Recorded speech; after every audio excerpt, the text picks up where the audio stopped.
Yeah. Carrie. Well, here's the thing. Yeah. Is that Carrie? Bill. but someone has removed the Richie. Oh. I can only guess that would be Carlin. Yeah. Probably. Yeah, probably. Because Carlin's devious. Because I've got several. I got more. Well, I mean, because there was, in place of where Richie was, it's this one. Have you seen Bill? Unfortunately, yes. yeah, that's Carlin. Has been replaced. Yeah. That's Carlin because he doesn't like me either. Yeah. So I've got 5 here. Oh well. Anyway. So Gina's not here. I didn't really catch what's up with her. She's got a fever, 101 degrees. Okay. Which for an adult is, I mean, that's pretty hot. Well, that was as of Saturday? No, as of last night at like 8:30 or something. Oh, okay. All right. So you played the Jonathan Colton song there. Mm-hmm. It's called R.E. Your Brains. Oh. And there was a picture of us, Carrie, Bill, and Gina on the screen while that was going on. If you go to radio or go to x96.com/live, maybe Dylan could put that back up there for a second. I was looking at that picture, and it's us with zombie makeup or as zombies. Mm-hmm. And as I looked at it, I realized that Carrie is really the only one in the picture who actually looks like a zombie. And there is a reason for that. If Dylan, I guess he's not going to. Oh, there it is. We go. Okay. So x96.com/live. My eyes and Gina's eyes are alive. Ah. Oh. You see? You see what I'm saying there? Yeah. Carrie really got into it. If I now that I look at that picture, I would have gone, oh, that's right. That's the one thing I should have done, is make my eyes go dead, which is what Carrie did. Well, I did many hours of research for my character. You know what I love about that photo is even though Gina has tons of makeup on and is made to look like a zombie. No, she doesn't. Made to look like a zombie. No, she doesn't. She still looks great. No, she doesn't. She looks like she looks like she looks like hell, like the both of us do. All of us do. If you follow us on social media, we'll make sure and tweet and also post that on Facebook so people can see what we're talking about. She's also well, now that's okay. Now she's in character. I was going to say the one before that. Yeah. So these are she obviously was smiling, and so that was not a good choice for her. But Richie will maintain that again. She looks great. This isn't a zombie picture. This is her from yesterday. Oh, how she feels now. She's just not feeling great. So that was just from yesterday. How she was doing. Yeah, this will be Richie saying again. She looks great. No, she doesn't. That one not as great. The other one, she does look. She looks pretty she's zombie. smiling. Yeah, she's smiley zombie. Anyway, I got these pictures from our friend Rusty. He went back in his archive and found them all and sent me about 10 or 12 zombie Radio from Hell pictures. Sidewinder Media. Yeah. Rusty Sidewinder is his name. Sessions. Remember? No, I believe it's Sidewinder. I believe it is. Why must you always correct me? It's Sidewinder. I've known him for years. Let's see. Oh, we got to take a break. Yeah, we do. We got to officially begin the show coming up. So let's just get on with it. I suppose we need to. But whoever said zombies eat brains? Yeah. Well, I was reading up on George Romero. And he said, I never said zombies eat brains. How all this brain eating where came that about. came along, I don't know, because clearly in Night of the Living Dead, they ate flesh. Everything. Yeah. You know. You just eat, they're flesh-eating zombies. Yeah. Waste not, want not zombies. I get it. Yeah. So, anyway, we'll get your check-ins here coming up. 877-602-9696. Call us. Tell us what you're doing, how you're doing, why you're doing, what you're doing. And you might get some tickets to see White Rabbit, Red Rabbit, which I guess it's this. Is it this week? It's Saturday night, right? November 4th is when I'm doing it. Yep. So now I'm nervous. Because it's the week of? Yeah. Now I'm nervous. So people can call and check in. You can get tickets. Somebody will get tickets for that. That's Saturday night. Yeah. Check in and okay. All right. Okay. Let's get going. Right. Speaking of eating, Park City Culinary Institute. No brain eating there. No. Absolutely not. But they will feed your brain. Have they done the Thanksgiving class? Help you learn how to cook for Thanksgiving? No. That's coming up on Friday. Okay. 6 to 9 p.m., November 3rd, the Thanksgiving cooking class. Now, Park City Culinary Institute is not in Park City. It started in Park City, and it's there, but they had 2 branches of it, a Salt Lake branch as well. And I don't know if they still have the Park City one at all. But, I don't think so. But they have it here at 1484, I think it is. State Street, a place where you can go to learn to cook. There are individual cooking classes, and then there are chef classes. There's the big course where you can learn how to be a chef. And it's also a great place to book your holiday parties. So because it's a big space, and you can get together and you can cook, and you can drink adult beverages because they have a license. And it's just a wonderful place to do all kinds of stuff like that. So find out more about it by going to see our friends on their website, parkcityculinaryinstitute.com. Hi, it's me, Bill, and on this week's edition of the Let's Go Eat Show, we talk to the editor of the Salt Lake Tribune. She's got newsprint running through her veins. Her name is Jennifer Napier-Pierce. She's a great journalist, and she's, I think, a pretty terrific editor for the Salt Lake Tribune. I hope you enjoy the conversation. You can get it at theletsgoeatshow.com. Get Diamond's Direct's unbeatable.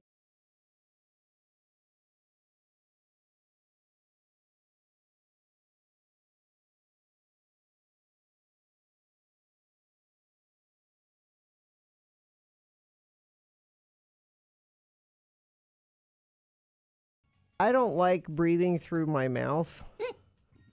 I prefer my nose. I think that's what it was designed for. Your mouth was designed for other things, and the nose is for breathing. But sometimes you have to breathe through your mouth. I can't. You know that. You cannot. Well, what we hear on the radio would give lie to that, but because we hear a lot of on the radio. But so they said we have a snorkeling class. We don't need the snorkel. No, I want the snorkeling class. I want to know. Sure. So we took the kids to the snorkeling class, and they stop at Molokini, and I am terrified. I really am, because I'm not only scared of breathing through my mouth with my face underwater, but I'm scared of sharks. I am. Okay, Jaws ruined me. Sure. And it's just a boat out in the middle of the water, and you're getting off the boat, and it's deep. And it's deep. You can't see the bottom. And they said, "Do you want a noodle?" Yeah, I want a noodle. Give me the noodle. To just hang on to. My kids and my husband, no noodle. No. They just jumped in the water. I took 2 noodles. When I looked around and made sure that everybody that wanted a noodle had a noodle. You weren't the only one. Right. There was an extra noodle. Yeah. Those noodles have been cooked earlier, though. Yes. And so we're out in the water, and the guy at the snorkel class said, "Don't put the mouthpiece in until you're ready. You can just put the goggles on and get used to the water and then put it in." So I'm out there just with the goggles on, hanging on to the noodle. And I'm thinking, I don't need to do any more than this. Nobody needs to know if I'm actually snorkeling or not. My kids are snorkeling, my husband's snorkeling. But then they have a underwater cameraman come up. He comes over to your group. He's like, "Get your group together and go under, and I'll take a picture under the water."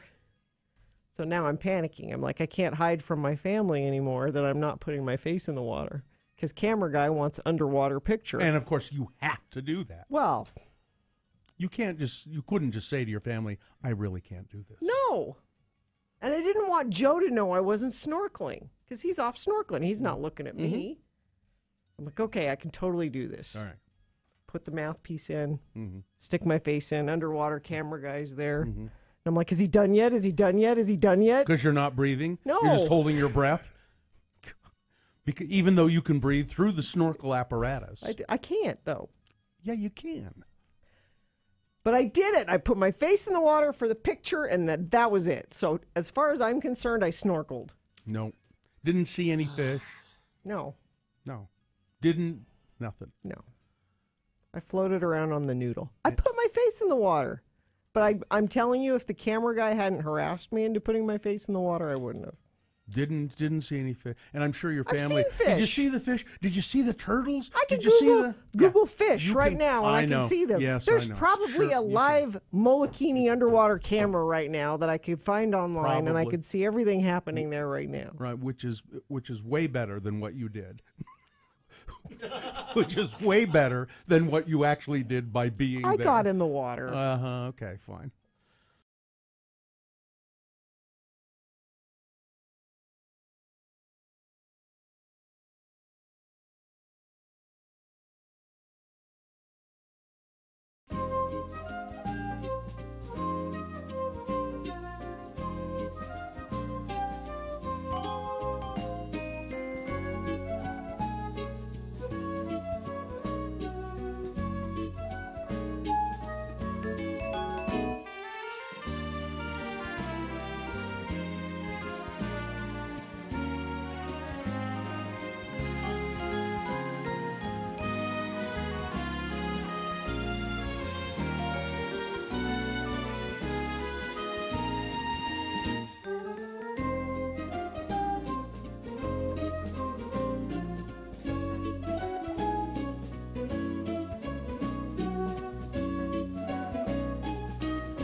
Or text us at 33986. Message and data rates apply.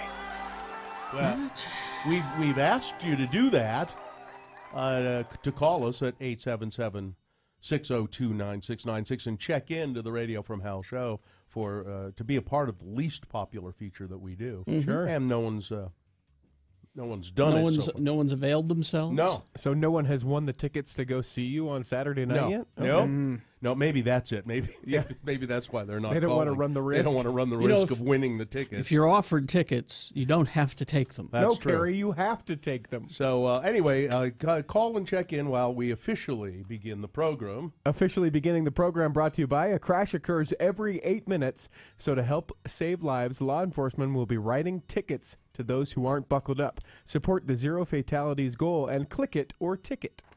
Well, the moon is 74.6% of full. A waxing moon, it'll be full. Why, it'll be full this Friday.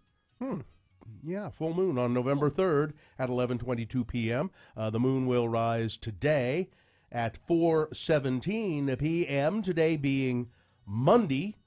It's the 23rd day of October.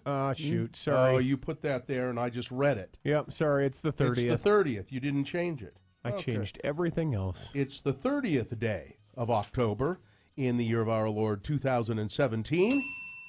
It's National Candy Corn Day at long last. I wait for this day every year.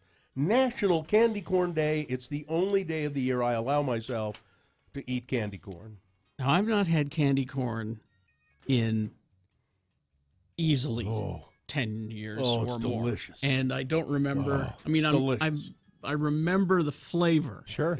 But I don't remember if I like eating it or not. It's wonderful. And you know what you can do? You can take two little pieces of candy corn and put them right here like little orange fangs. When I used to have the missing teeth, man, that was the you just that fill was them in the with, way. Fill it in with candy corn, yeah.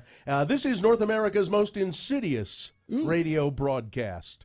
It's the Radio from Hell show, starring the Lords of Morning Radio, Kerry Jackson and Bill Allred and Gina Barberi. Ms. Barberi is missing today, and so taking her place for the nonce is Richard Thomas Stedman, who is the lady-in-waiting to the Radio from Hell show. I'm waiting. And Dylan Allred is producing video for the show, and Katie for short is also working here on the program today. And as it sounds like, we'll be going to get candy corns at some point this morning. That's great stuff. Coming up, well, we'll take your check-ins. Let's just do that, shall we? We'll take your check-ins, and then we'll tell you all about Kevin Spacey coming up in the news. Yeah, Kevin, big deal for Yes, Kevin it is. Spacey. Yeah, People are upset at it. it was the lead story on many news Really? shows. Yes, it's a big deal. yeah, With everything else going on? yes. I would not say it's that big of a deal. Well, listen, it's way bigger than this Russia thing. Look over here at Kevin Spacey. Exactly. All right. Let's begin with Bree. Bree is checking in. Oh, Bree, thank you for checking in. What's up with you today?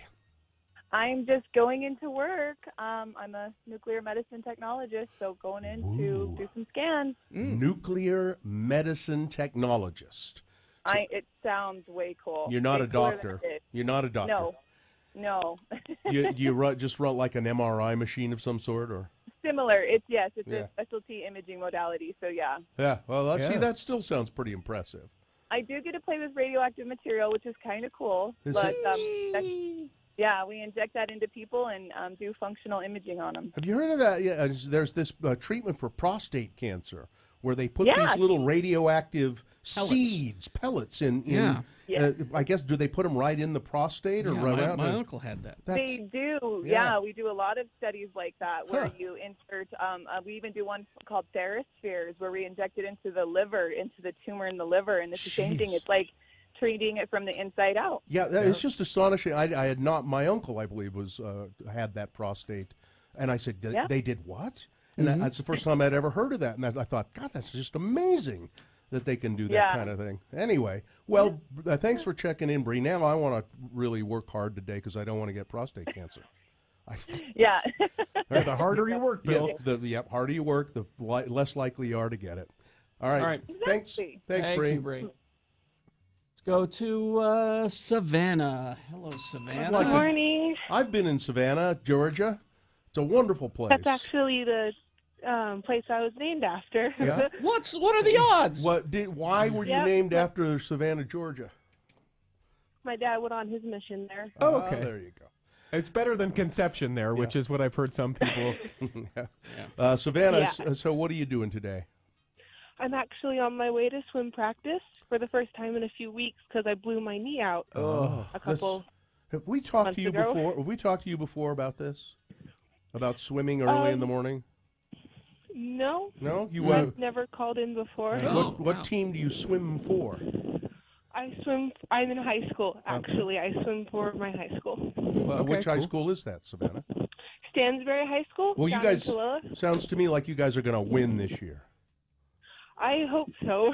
You know, the best thing about Stansbury High School, they actually swim out in the Great Salt Lake, so none of them. No, they should swim in that pond. There's a pond in Stansbury with canals. And What's the mascot? Our mascot is a stallion. Stansbury Stallion. Yeah. Okay. Go fight, win. All right, Savannah, thanks for checking in. All right. No problem. Nice Have to a hear good from day. you. You too. I mean, horses swim okay, right? So, Yeah. Adam, hi. Hi, Adam. What's up? How are you guys? Great. This morning? Great. What's up with you?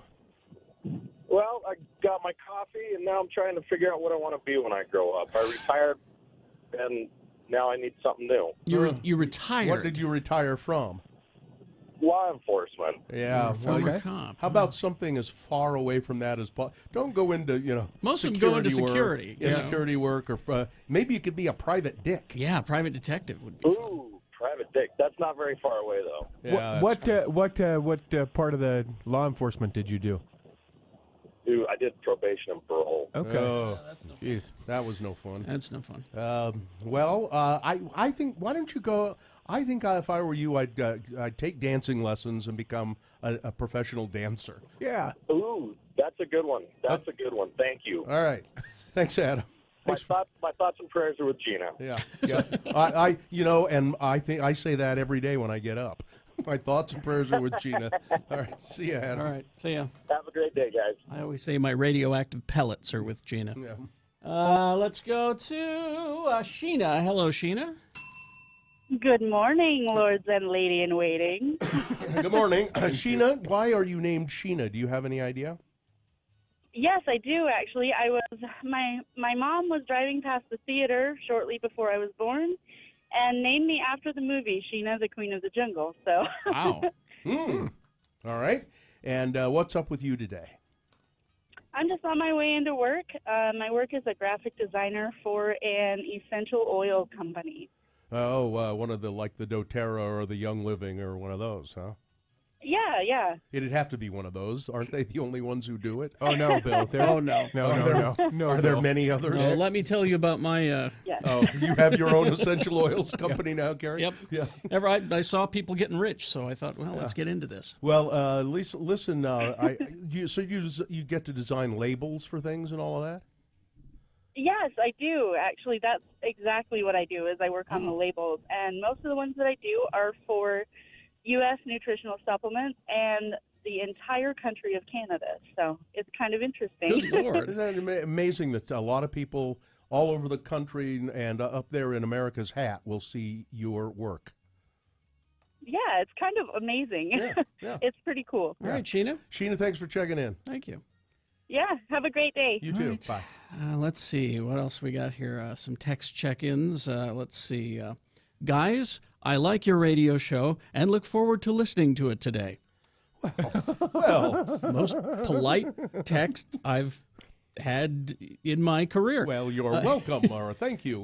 Cupcake checking in from Draper. Give me about 85% today, would you please? It takes more than that to do my crutch my happy ass around after my knee reconstruction surgery and a few complications from it. Oh, boy.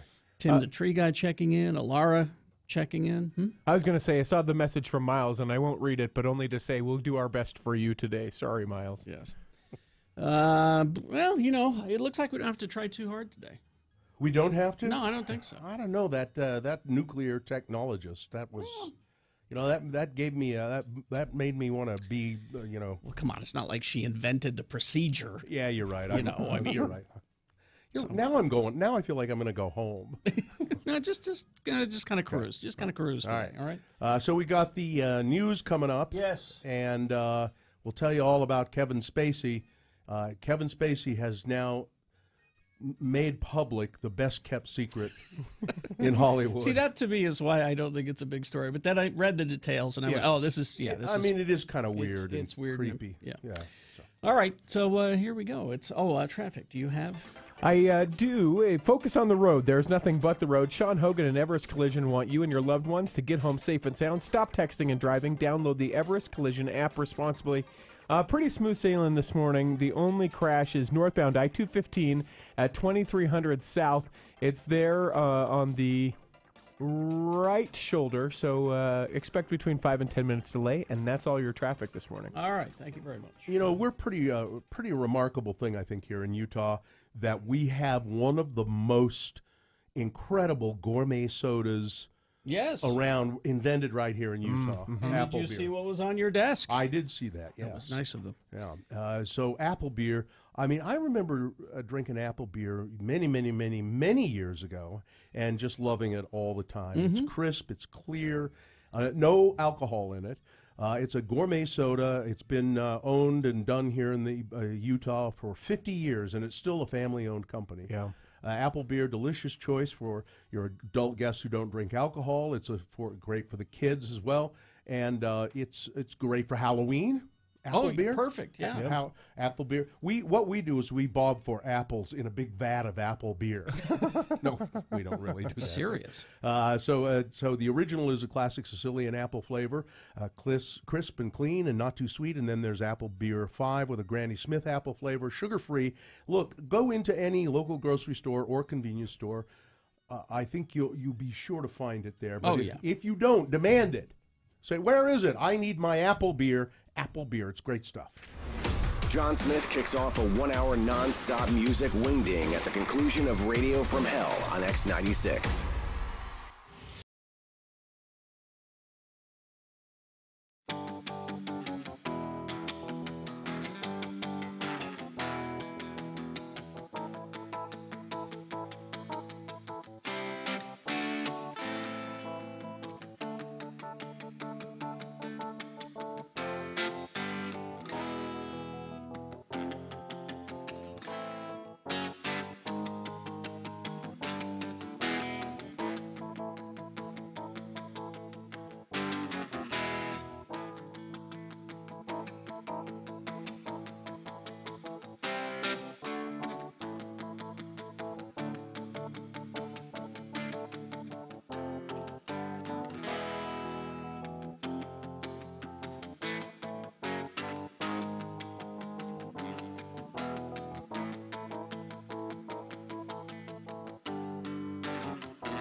Radio from Hell with Kerry Jackson, Bill Allred, and Gina Barberi on X96. All right. Big boy news and opinioendo. Oh, sports with Amy Donaldson coming up also really quick as a part of this break. News. I got into a Twitter fight with her husband. What? Did you see that? What happened? With, well, we can talk about it coming up. I'll talk with Ed. I got in a Twitter fight with Ed Brass. And it's all brought to us by the X96 Toyota Nightmare Before Xmas. That show is the 4th of December at the Complex, and it's Dashboard Confessional, and I don't know how, but they found me. You can get tickets at thecomplexslc.com, Smith Ticks locations, and all Graywell locations.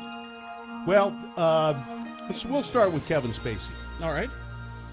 We've got the New York Times account of Kevin Spacey, a two-time Oscar winner, of course.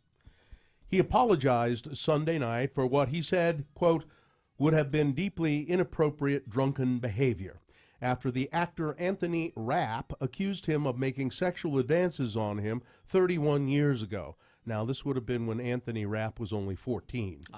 Anthony Rapp, you say, who is that? Well, he's been an actor. He was a kid actor. He's been an actor for a long time. He's currently on Star Trek Discovery. Right. He's playing the doctor, the kind of the, I guess he's the ship's, is he like the physician? He's like the engineer. He's the engineer. He played Mark in Rent on Broadway for years and was in the movie, you guys. Okay. Mark from Rent. Come on. Okay. All right. That's right. He's the engineer. Mr. Spacey, who has long been fiercely private about his personal life, said in a statement that he did not remember any such encounter. But, he added, that Mr. Rapp's accusation has encouraged me to address other things about my life. He then disclosed that he had loved and had romantic encounters with men throughout my life, and I choose now to live as a gay man. The rapid cycle of accusation and apology began Sunday evening when BuzzFeed published an article in which Mr. Rapp alleged that Mr. Spacey was trying to get with me sexually after a party at Mr. Spacey's apartment in 1986. After all the other guests had left, Mr. Rapp said that Mr. Spacey, who was apparently drunk, picked me up like a groom picks up a bride over the threshold, but I don't squirm away initially because I'm like, what's going on? And then he lays down on top of me. Mr. Rapp... Oh, it's as Richie was saying, he is best known for playing the character Mark in the original Broadway production of Rent. He's a Chicago native, and I saw him sing the seventh inning stretch at Wrigley Field almost a year ago today. In fact, a year ago today. He's quite good on the Star Trek Discovery, I think. He's very... He just comes across as he's an engineer, but he comes across as very human and sensitive. And then I guess he has a boyfriend, but that's not really clear. It seemed pretty clear. Well, but they don't. They were sharing a bathroom and brushing their teeth together, and then they embraced. But it's like they don't make a big thing out of it. I guess is what it is. It's just what it is. Because we're over that in the future. Yeah, right. Now. People are criticizing Kevin Spacey pretty heavily for not necessarily for this incident, but for using the gay card to sort of deflect attention. The coming out card. Yeah, the coming out card to kind of deflect attention from the incident. The incident with Mr. Rapp. Spacey has not responded to any request for comment from BuzzFeed, but a few hours after the article was published, he then came out with not only coming out, but came out with not remembering the incident, but not saying that it didn't happen. It kind of intimating that it certainly could have, and he's very sorry. And he said, I'm really sorry because I also I respect Anthony Rapp for his talent as well, and if I did that, that was just a hideous thing to do, and I'm sorry. So we'll let it go at that. Although we should say Rose McGowan really came out publicly and spoke very directly for the first time in public about what Harvey Weinstein had done to her. Now, I didn't realize this, but she had, at the time Harvey Weinstein apparently did actually rape Rose McGowan, she was quite young.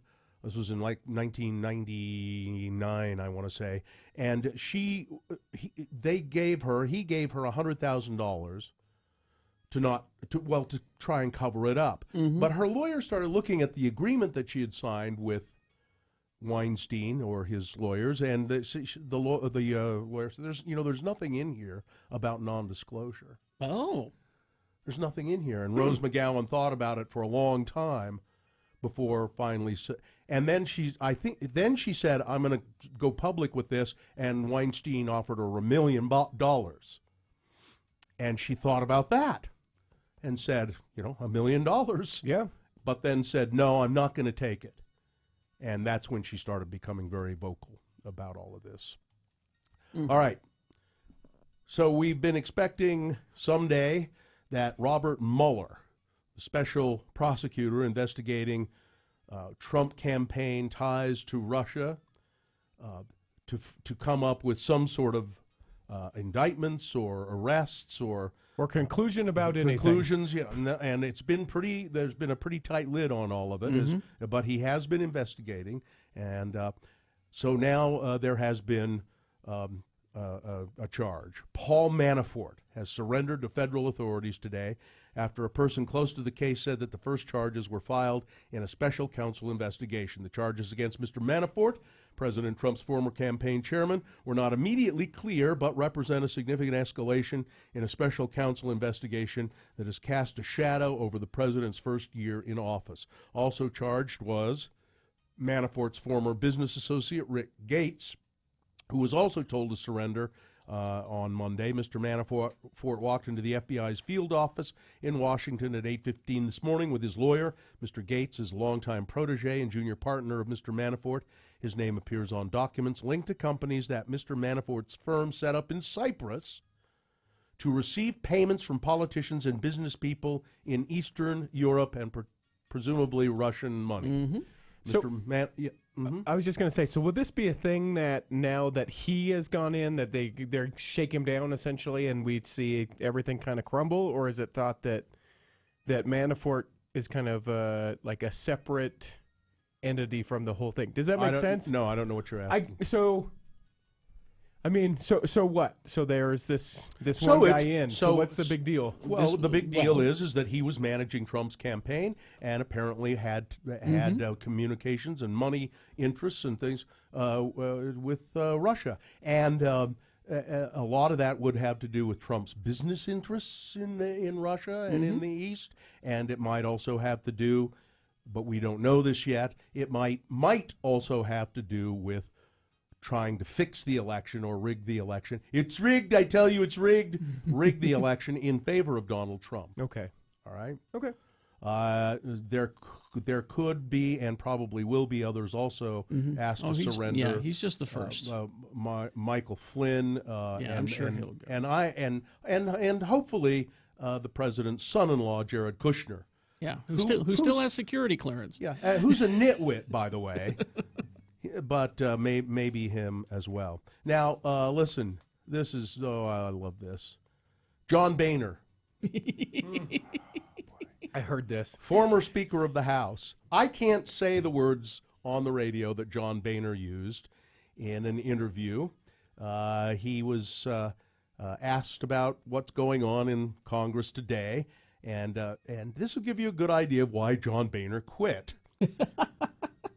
He called his former colleague, Jason Chaffetz, yes, Utah's own, Jason Chaffetz, an a-hole and a total phony during a lengthy feature interview with Politico magazine.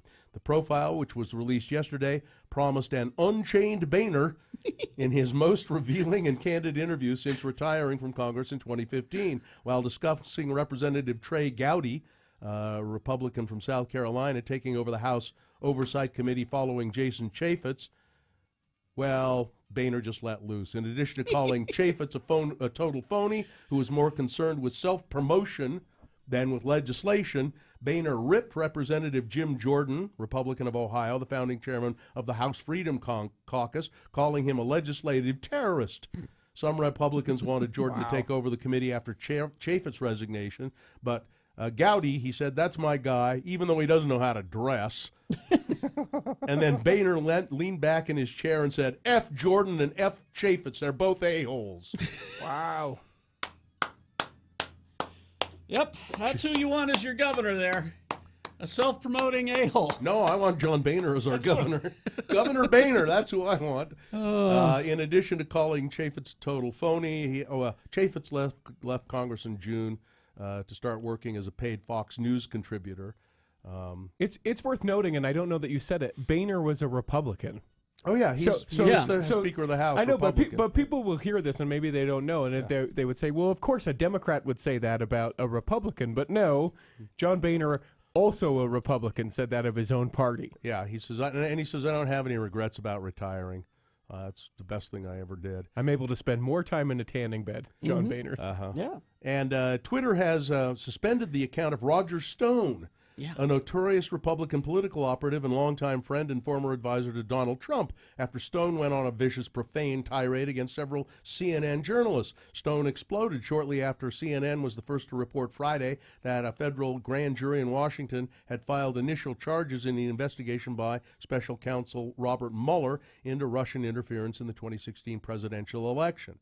Stone attacked several CNN anchors and contributors by name, including Jake Tapper, Bill Kristol, Carl Bernstein, Don Lemon, and Ana Navarro, as well as New York Times columnist Charles Blow. He called Lennon an arrogant, lying, can't say that word on the radio, Hey, and a dull... Wait, this is the party of family values. What are they using all this bad language for? And a dull-witted, arrogant party boy. You fake news, you dumb piece of S. He said Don Lemon should be humiliated, mocked, and punished. He went on and on. By the way, Roger Stone, who has been around since the Nixon days doing dirty tricks for Richard Nixon, is coming to Salt Lake City, and he's a featured speaker at the Libertarian Party here in Salt Lake, because he's a great guy. Yeah, Roger Stone. Let's pay him to come and speak. He's a great guy. All right. Weather, traffic, and then we'll get to Amy Donaldson Sports. You bet. Weather, this is the time of year. It is perfect.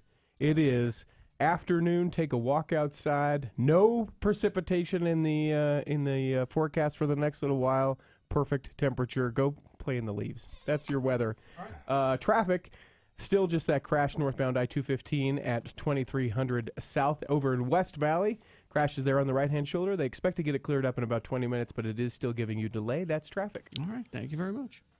Let's. Do we have a sponsor for the sports? Brought to you by Amy being here with us.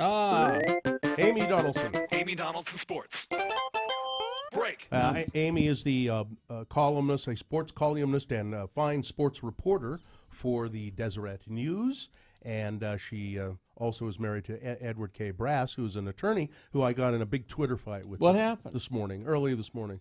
Huge Twitter fight. Huge? Well, somebody apparently tweeted at Ed, are you and Bill, at RFH Bill, watching the Ohio State game together? And Ed tweeted back at that person, hell no. To which I said, I saw that this morning, and I said, wouldn't a simple no have sufficed? And then he has tweeted back, well, it was the heat of the moment. So I guess that was an apology. I actually had to go on Twitter. I was covering a volleyball tournament, and I said, yeah, you need to be nice. Well, what happened?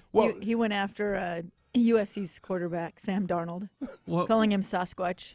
So, because people were maligning J.T. Barrett, the quarterback for Ohio State, previously, and he had an amazing fourth quarter comeback. I mean, if you did it, that game was unreal. But I think it was the Penn State connection, so that was why someone asked. So, if you put all the pieces together, I see. He was saying, I would never watch a game with a Penn State alum. Well, it would just be difficult for him to.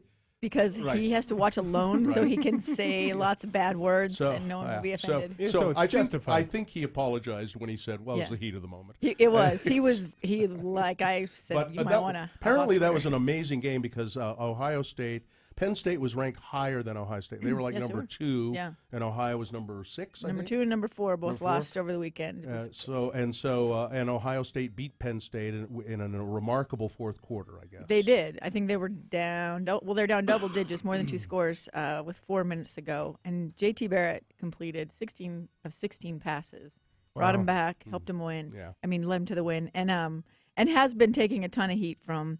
Really horrible. Fans are just horrible. Yeah. I saw it this weekend with BYU and Utah, and it's just, they want what they want, and they want it now. And Urban Meyer said of that, of his quarterback, he said, I don't think I've ever, it's about as close to a perfect game as I've ever seen any player of mine play. Well, it's Urban's biggest comeback, and it's a record, an NCAA record for. Pretty amazing. I wish I'd seen the game. I Yeah. wish I'd been there You with can- Ed watching it. You can actually. I don't know if you wish you would have been in the room with Ed, because I was glad that I was not in the room with Ed when they were losing. So yeah, he's actually a really great guy to watch a game with, but he cares about that game. Yeah. Like and he's taking it really personally that people are criticizing JT. I don't know why so personally, but he's definitely taking it personally. So don't criticize JT Barrett to Ed. And I don't care at all that Penn State lost. Doesn't matter. But not to you, but you're an alum. So somebody thought, somebody put those two pieces But together. knowing the nature of Twitter, you shouldn't have said "don't do something." Oh, I know. You know, it's now just, he'll get taunted. Exactly. Exactly. But so anyway, let's go on to sports here. What's going on? Let's see. We got the wacky World Series. So as crazy as college football was, and it was, and very entertaining. The World great. Series also so great, so entertaining. I don't care about the teams at all because it's not my Cubs, but it's Houston Astros and the LA Dodgers, and it is home run and comeback and. No, I thought I heard was it the pitcher from Houston was talking about he thinks there's something up with the balls. Yeah, I heard that this morning too. That because the balls are different. He They're says slicker. they feel slick, and because of that, there are more home runs. And Major League Baseball insists they're exactly the same balls that we've been using all so year. pitchers have complained that they're different, and so it's more difficult to get movement on the ball. But most pitchers are saying it's the same ball. You know, it's not an issue. Okay. All right. So then the question becomes, why are there more home runs? Because there were 7 home runs in last night's 10-inning game, which the Astros, I believe, let's see, it's the second most runs scored in a World Series game ever. Because of the two teams combined. 25 points in last night's 29 game. is the record. Yeah. So, but yeah, the Astros take a 3-2 lead over the Dodgers. They trailed 3 times, twice by 3 runs. It was insane. It really was. You just couldn't keep track of it. And I think it was probably good that he just didn't come down to Uriel's home run. Well, and it's an interesting thing, right? Because you watch baseball, and once a team gets down by about 3, you kind of go, "All right, well, they may come back a little, but I'm not gonna spend the rest of the 4 hours, which a baseball game is, to watch it." Which but I these did. games, I went to bed when the Dodgers were up. Yeah. 7-4. Yeah, and then so it was. The statisticians run this stuff. 12% chance of winning if you're down 3 runs, when the Astros were down. So that's what they came back, and it's game 2 was the most exciting, and now this one's most exciting. And Tuesday you get a chance to see them top it. And you had great pitchers last night. That was the thing that was shocking was you had their best pitchers going against each other. So nobody expected 25 runs. So now for Game 6, it moves back to L.A. Yep, tomorrow. So what happens locally? What's going on? Let's see. Locally, it's U of U, lose. not so good. Well, BYU won. Yeah. BYU. They did. Yeah, we played a high school team. No, they played San Jose. San Jose State. Are they an okay team? No, they're terrible. All right. So they won 41-20, Carrie. Their 7-game losing streak comes to an end with a 41-20 win. And as Twitter pointed out, even the student section, I don't know if you remember during the BYU-Utah game, there was a line for student tickets all the way around the stadium. Was empty this time. Somebody pointed that out. But the Utah will finish October winless. Yeah. They lose by the exact same score, 41-20 to Oregon. And so not too great. But the NFL also, I thought the NFL was pretty exciting yesterday. Seattle and Houston, they went at each other, and Seattle ends up winning 41-38. The Pats beat the Chargers, Saints beat the Bears, Bengals beat the Colts. The Eagles are on a roll. Yeah. So they beat the 49ers.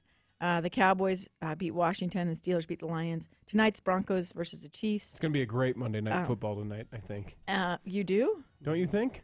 The Broncos have not been good. So, no, I think the Chiefs will roll it. Yeah. Okay. Although, it depends. Yeah, but for people here in Utah, because you have the Gina's affinity clearly for not Alex living Smith. right because all the Utah teams are losing. So I don't know what's going on. I'll send her a message. So the Texans all take a knee after, not all of them. There were a few that stood, but most of them stood. Most white players I've seen kneel.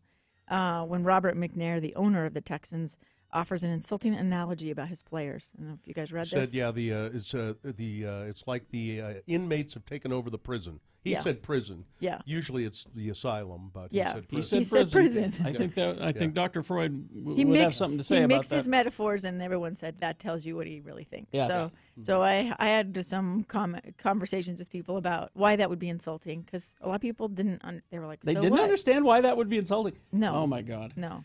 But so I had to explain in this climate. Well, in the context you're it is talking the about. National Felons League. But it is, there's all those things. There's all those things just to sort of add to the insensitivity of the statement. So he actually had a meeting with his players, and after that meeting, some of the players just walked out of practice when they heard that he said it. Yeah. After that meeting, they still decided to almost all take a knee. So yeah, and he did say, "I'm really sorry. I was dumb." Yeah. He said that was dumb. No, he totally owned it, and I actually have for the position that he's in, and he doesn't have to look at what owners normally offer us, something through a spokesperson. He met with the players. I do think he's sincere in that, but I just think it was an unintentionally revealing statement. Yeah. Let's see, the Jazz, they beat the Lakers 96-81. That rookie Donovan Mitchell, if you want to go take a look at his windmill dunk on a rebound yesterday.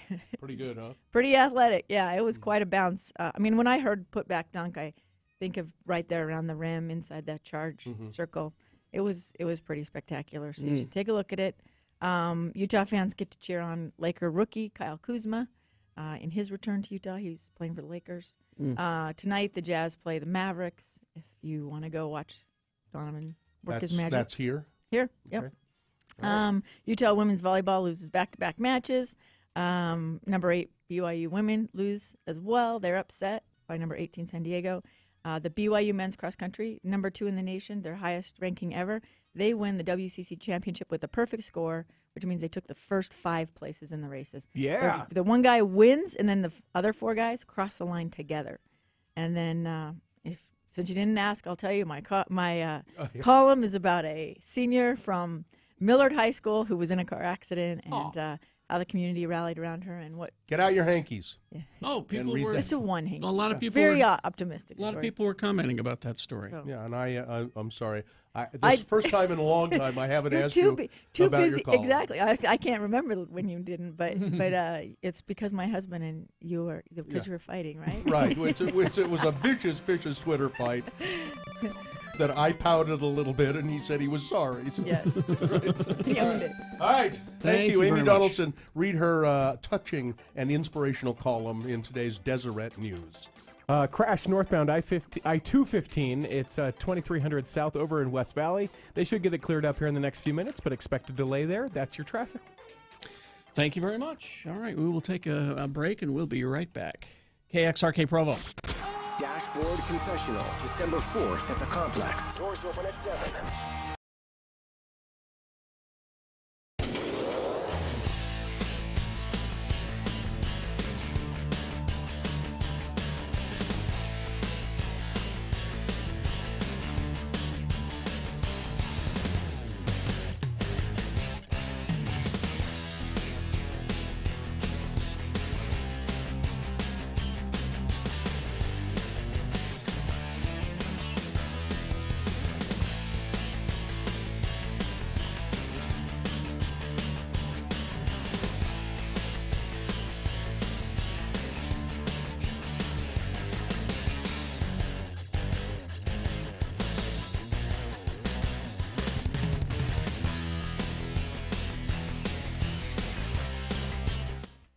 It is the 23rd century. Humans have left the lowly confines of planet Earth and have sought their destiny among the stars. While many things have changed, one constant remains: the need for young men to venture forth and do the work of the Lord.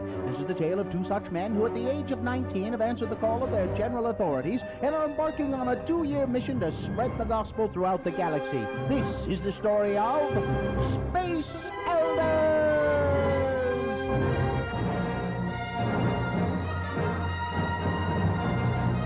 Today, we find our beloved missionaries knocking on the door of a sand crawler on Tatooine.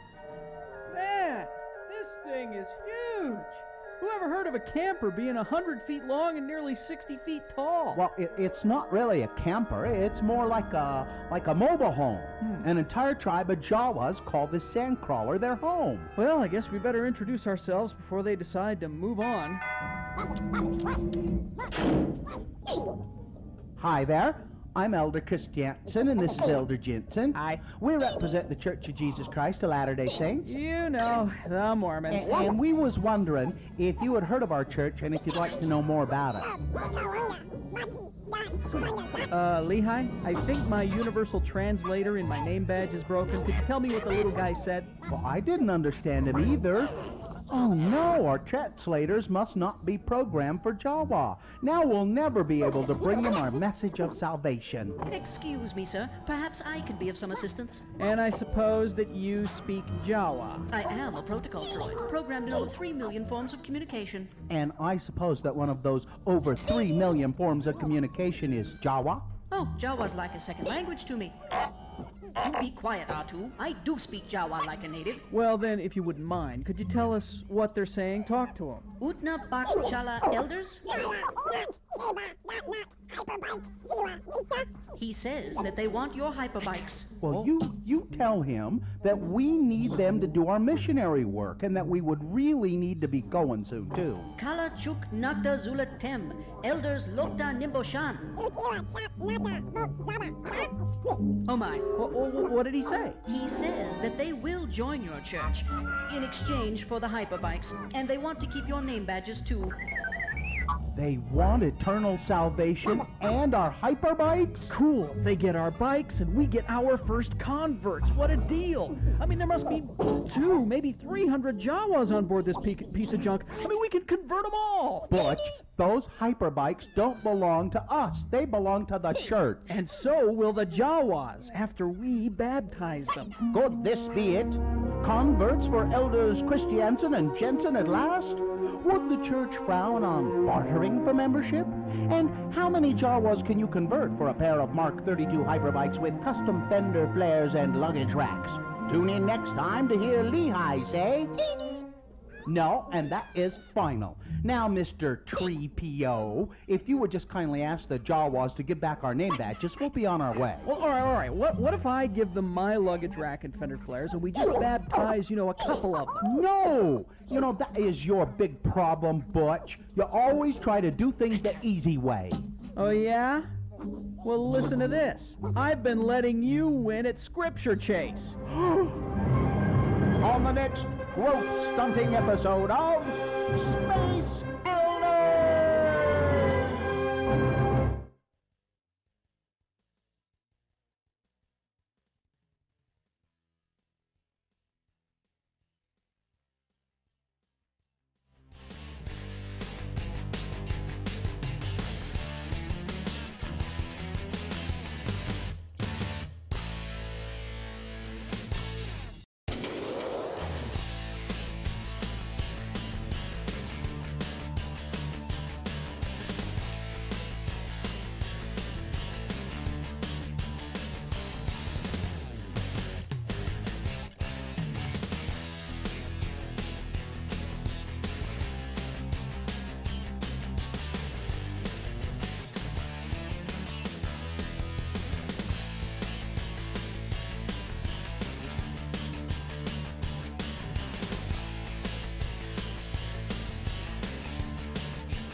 Radio from Hell is on X96. Oh, and on Twitter. Follow us at Radio from Hell. I'm going to help you out, Carrie. Huh? Who was that comedian so that you don't get a bunch of emails today? That's Ali Wong. Okay. She's wonderful. Let's see. Now we got Boehner's coming up, big boy news, and all of that on the way. But I was just wondering how you guys feel about this. Amazon, online retailer, has announced a new service that allows Amazon workers to literally unlock your door and drop off a package even when you're not there. Amazon employees won't be knocking on doors for much longer. They'll soon have a key of their own. The online retailer announced a new service Wednesday that allows them to literally unlock your door, drop off a package, even if you're not there. And it is set to start here in 27 cities next month, including Salt Lake. Salt Lake. We're doing it here. Yeah. Okay. If you want. Wait, how does it? Yeah. Yeah. How does it work? It's just like a real estate person has a lock box. Okay. Kind of. Okay. They will put a lock box on your front door or right near it somewhere, and only the Amazon guy will have the key to it, and he'll open that up, and then there's a key to your house inside of it. Okay. And he will unlock your door and throw the package in the door and then shut the door and lock it and put the key back away. Okay, so what I like about this is that I don't have to worry about my packages getting stolen. You see those, those Ring videos all the time about the FedEx or whoever, United States Postal Service drops it on the porch, someone else pulls up right behind them, steals the package. I like that. I like that they don't have to do the re-delivery thing that sometimes happens. Here's what it all entails. Apparently, you have to pay for it. Interested parties have to buy a $250 installation kit and a degree of trust in granting delivery drivers access to your home. Well, yeah, there's that. The kit includes a video camera and a smart lock. Customers can keep track of their packages through an Amazon Key app, which sends out real-time notifications when a courier arrives. The camera will show customers when their package arrives and record their courier in their home. Couriers will arrive at your home with a package, scan the so they'll scan a barcode against the installed smart lock, which makes a request to the Amazon cloud for access to the home. Okay. The cloud will then grant access to the courier to enter the home, and the camera will begin recording the encounter. Couriers will drop off the package, relock the door, and send a notification to the customer that the product has been delivered. Now, what are some potential problems with this? I can name one. Pets. That's one of the things that free roaming pets may cause. That was the first thing I thought is I can't do this. Wait, let my cat out. Because my dogs will A, go crazy, B, they might run out. Yeah, my cat ran out. Yeah. And what happened to my cat? So, and then what happens, if they think you're not home, and so they go in and you're just getting out of the shower, and you come down, what's that noise down there? And right, they're coming into you're coming into your house and freaking you out, and people have handguns or something like that. Certainly could be a thing. Yeah, maybe couriers will get shot. I was going to say, there could be someone who's very paranoid and forgot that they. Well, I doubt they'd forget if you're spending that much money and $250. Yeah. I think I'd be tempted to do it, although I've never had any problem. I've never had with any stuff problem. getting stolen. Yeah. And I live in a high crime area, but I've not had any problem. It seems to me there'd be an easier way to do it. Why not have a big locker on your porch? See, that seems that the Amazon guy can open up and put the stuff in and lock it up. Like a Winder Dairy container, but for Amazon. Big. There's some packages that wouldn't fit, but most, you have some kind of a big locker. Well, people don't want that on their front porch. It's a big, ugly. Yeah. People don't even like Winder Dairy milk boxes on their front porch. I'm not sure. I don't think even if say I didn't have pets, I don't think I would want this. Yeah.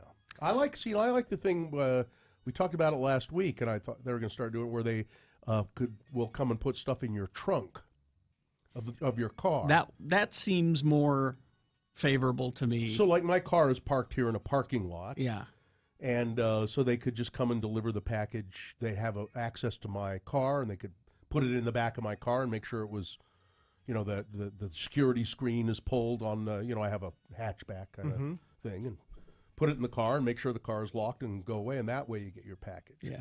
I just don't know how I feel about a stranger walking into my house, even if it's just, just to drop a box and then go. Yeah. I'm still, it's a stranger in my house. And I guess the problem of thievery, though, is become bad enough. It's really bad. Well, yeah, apparently people just follow these trucks and they run on the porch. Oh, Dylan, come on in, Dylan. Dylan all read what? Well, and the lockbox thing is a good idea, but it doesn't work if you live in an apartment. Yeah, you can't have a giant box in the hallway. Well, you could. Think everybody in your hallway has a giant box. Well, no, I guess no, you could have it. You know what? You'd have to have a separate location. You have to have maybe a giant full apartment one in the lobby that everybody. Well, if you live in an apartment, why couldn't Amazon deliver your packages to a secure Amazon facility where? When I lived in New York, we didn't have. It wasn't a doorman building. Mm-hmm. I would never have anything delivered to my apartment in New York because I was too afraid it would get stolen. So I would have it FedEx to the FedEx office, and I would have to go pick it up from FedEx. Yeah, that's what. It kind of defeats the point of ordering stuff from Amazon if you have to go to a store to pick up the stuff you ordered from Amazon. Exactly. It is nice just to step out onto your porch and go, "Oh, look, my waiters are here." I ordered some waiters. I've never had something stolen off my porch. But I usually have everything delivered to my work, so there is someone there to accept it. Says Lynn. That's it. And Amazon will do that? Yeah. Yeah. Well, so here's a quick aside story. I ordered something on Amazon the other day. I don't normally do it. It defaulted to our old Trolley Corners address. That's how long it had been. Mm-hmm. So I went over there thinking, well, maybe they left it there. Nope. And now I don't know where those packages are. But that's just user error on my behalf. They're stole. Yeah. Well, yeah, Sue agrees with me. She says, I don't even like the walk-in from friends and family. You don't order much from Amazon? No. It's wonderful, and it can just get to be, you do it once, and then you go, oh, that was easy. Let me do it again, and do it. It's very addictive. I only order from Amazon if I can't get it locally. I try to get things locally first. If I can't, then I use it. Except, if it's cheaper. Well, yeah, and the difference is, so my older brother, everything. Oh, I'm out of fabric softener sheets. He'll go online, click, and he just gets it delivered so that he almost never has to leave his house. Dog food, groceries, and I can picture your brother sitting there surrounded by fabric softener and dog food. All right, we've got ready for the apocalypse. Yeah, we've got Boehner of the Day coming up, and let me give you the candidates, and then Richie will do some traffic. Candidate number 1 in round 1. Well, she may be a little heavy, but she has a pretty face. Boehner candidate number 2. Put me down, you weirdo. And number 3, the boorish sports broadcaster. Traffic is brought to you by getting unlimited 1.5% cash back plus a $100 bonus with the Power Cashback credit card from Security Service Federal Credit Union. Restrictions apply. You can get details at ssfcu.org. Okay, it's starting to increase a little bit. Southbound I-15 at Beck Street, there is a crash there. They're not expecting it to clear for over an hour, so it's there in the center. It's in the center lane. That's why there's some difficulty there. Even worse. So if you can make it around there or take a different route, there's also still that northbound I-215 at 2300 South in West Valley. That's your traffic. All right. Thank you very much. We will take a break. We'll be back with Big Boy News, Opinnuendo, and your first round Boehner candidates. Stand by for that. First, though, we got to tell you about Hoop's vision correction. Well, if you've been told you're not a candidate for LASIK surgery, and you're tired of blurry vision and the frustration of glasses, well, Hoop's Vision may have something great for you. It's called the SMILE procedure. SMILE is gentle on the eyes and has a quick recovery, and it opens up the opportunity of laser vision correction to even more people who want to be free of glasses and contacts. These people are really expert at what they do. Oh yeah. I've had it done. Carrie has, and it's. And I would only go to Hoops because we've been exposed to other places that do this. Mm-hmm. And this is a place you don't want to bargain shop your eyes. You know, you want the best. You want the experts. So for a limited time, save $800 on the smile procedure if you call Hoops today. Call 877-305-2745. That's 877-305-2745. Or you can learn more by going to their website, Hoopsvision, Hoopes. That's hoopsvision.com. X96 invites you to open your hearts to the children from the road home, the YWCA Utah, and the Volunteers of America Utah. Make their Christmas merrier by donating gifts to the Candy Cane Corner this holiday season. These children are in need of toys, clothing, shoes, coats, and more, and with your help, they can receive a Christmas. Stop by any Mountain America Credit Union or Xfinity store today and donate. Go to x96.com for a list of needed items and donation drop-off locations.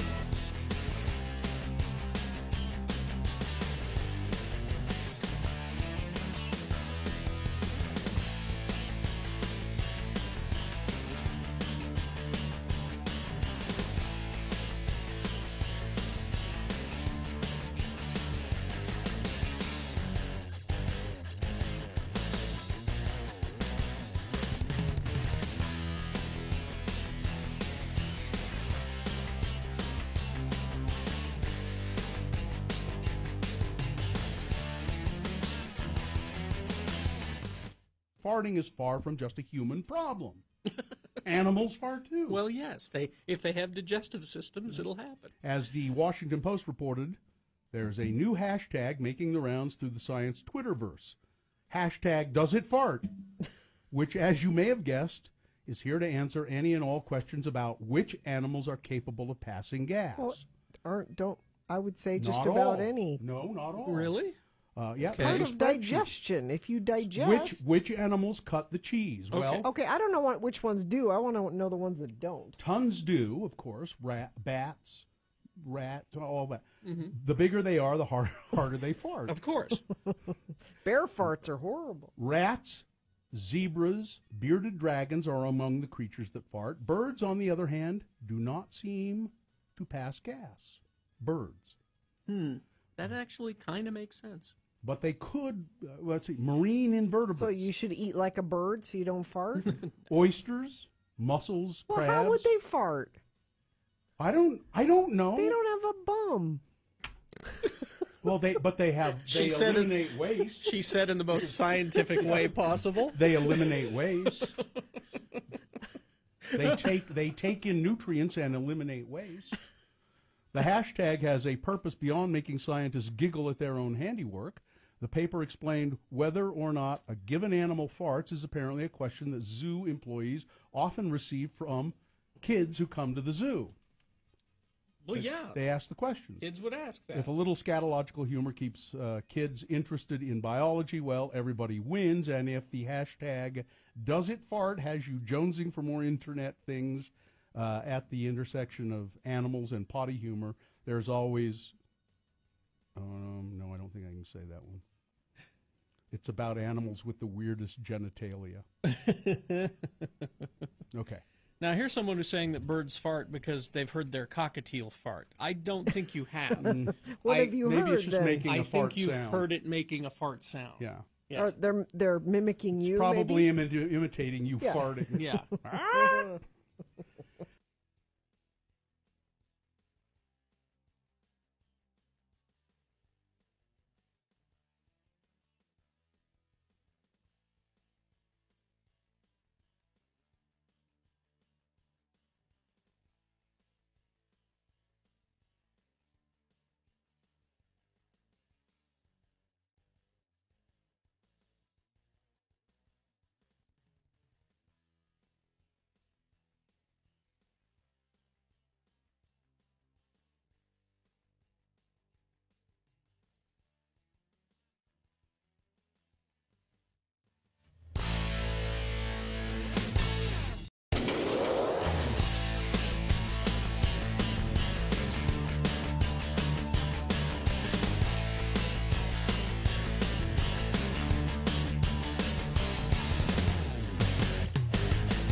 of your boner voting. 3 news stories that are examples of bad, stupid, or funny human behavior. You're going to listen to all 3 of these candidates. Boner means mistake, of course. And decide which one of these 3 is the worst. Which one of these 3 deserves to go forward to boner fight and possibly become boner of the day. If it wins here, it's got a 50-50 chance. Goes up against the winner of round 2. Round 2 happens at 8:20. Boner fight at 9:25. All right. 2 candidates now, then a third after the big boy news. Once you've heard all 3, you'll vote, and one of you lucky random boner voters will receive a Gracie's gift card, 326 Southwest Temple. Nice. Here's boner candidate number 1. Well, she may be a little heavy, but she has a pretty face, eh? A Quebec judge will be subject to an official complaint over comments he made during a sexual assault trial, suggesting that the teenage complainant was flattered by the accuser's attention. Whoa. Cab driver Carlo Figaro was arrested of forcibly kissing and licking the face of a 17-year-old girl who was his passenger and touching her breasts and genitals over her clothes.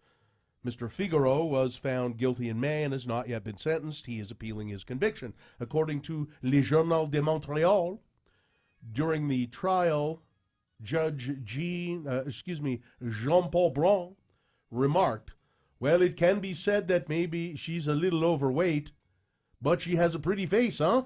Wow. He also suggested that the victim may have been flattered because it's perhaps the first time that he is interested in her. He described the non-consensual kiss as, I think it's an acceptable gesture. What? The CBC reports that Judge Braun also debated degrees of consent with the Crown prosecutor, noting that getting consent for a kiss is different from consenting to touch someone's behind. He said Mr. Figaro's good looks, combined with the complainant's sheltered upbringing, could explain why she may have liked the attention. He even went into detail about how Mr. Figaro doesn't look his age and he likes to wear a lot of cologne.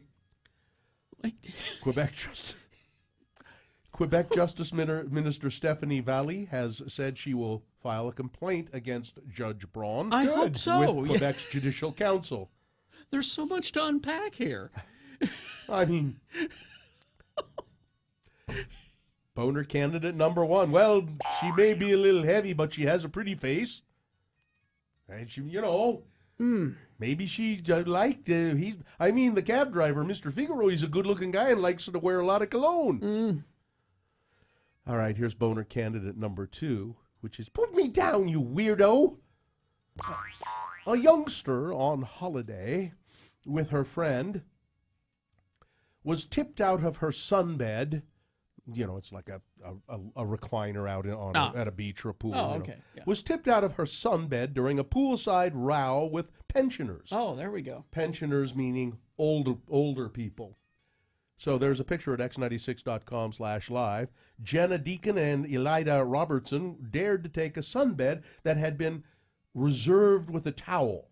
You know how you do. Yeah. You put go your out towel early down and you so put that- your towel down. Yeah. The girls try to stifle their laughter as they experience the wrath of a furious British couple who reclaimed the bed by tipping Ms. First name is Elida, Ms. Robertson, off of the sunbed. Jenna Deacon, seen reclining on the lounger, said, "Sunbed wars, I've never seen anything like this." The dispute ended. Now, apparently what had happened is that the 2 girls saw these loungers by the side of the pool with towels on them. But they kept watching them, and they'd said nobody came, and nobody came, and nobody came, and finally they decided, well, we're just going to take them. Yeah. And so the 2 young girls, these 2 old people come along and say, "Those are ours!" And that old lady dumps her out of it onto the pool deck, which is a little extreme, I would say. And at that point, by the way, when the old lady lifted up the lounger, that's when Elida said, "Put me down, you weirdo." Boner candidate number 2. I'm directing it not at the young girls, but at the old people who but there must be dumped them out. a statute of limitations of how long. I feel like there is. And the other thing is, for me, before I'll take over one of those chairs, is is it a hotel towel or is it a personal towel? If it's a personal towel, I'll never bother taking the towel off and then taking the chair. But if it's a hotel towel, you wait like an hour, and if no one uses that chair, you're moving that thing out. Coming up in a moment, Boehner candidate number 3, the boorish sports broadcaster. All right, Boehner candidate number 3 coming up after this here big boy news and innuendo. Boehner candidate for round 3, round 1, I should be saying. News now brought to you by Alpine Plastic Surgery. They specialize in sculpting your body to achieve the goals that you have above and beyond what diet and exercise could provide. Visit alpineplasticsurgery.com and schedule a free consultation today. Well, I'm looking for this story. I want to make sure I get to it before the end of the news about octopuses, which I've decided I can't eat them anymore. Oh, really? Yeah, they're too smart. They're just too smart. Well, but this story for you, Kerry, first of all. Yes. Saying that this is from Trenton, New Jersey, saying that he's waited 8 months to tell his side of the story.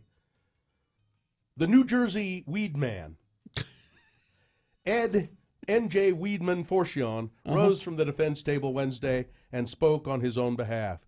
At the time I was doing this, I wasn't thinking about this law, said Weedman. Forcion's accused of publicly outing a witness who he believes informed on him to authorities in the investigation that led to a drug raid of Mr. Forcion, but he calls himself N.J. Weedman. Weedman. Oh, it's Weedman. He's a drug dealer.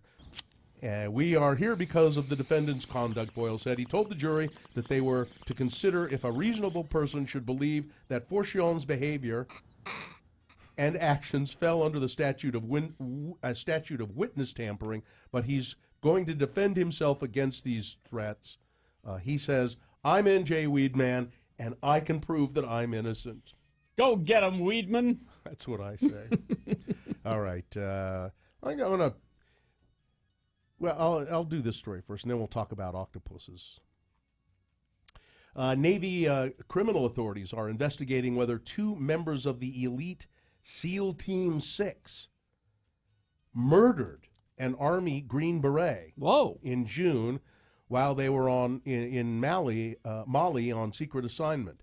Staff Sergeant Logan J. Melgar, a 34-year-old veteran of 2 tours in Afghanistan, was found dead June 4 in the embassy housing that he shared in the Malian capital, with a few other special operations forces assigned to West African nation to help with training and counterterrorism missions. His killing is the latest violent death under mysterious circumstances for American troops on little-known missions in that region of Africa. Of course, 4 American soldiers killed in an ambush this month in Niger while conducting what was initially described as a reconnaissance patrol, later changed to supporting a much more dangerous counterterrorism mission, but officials are still not saying exactly what they were doing there.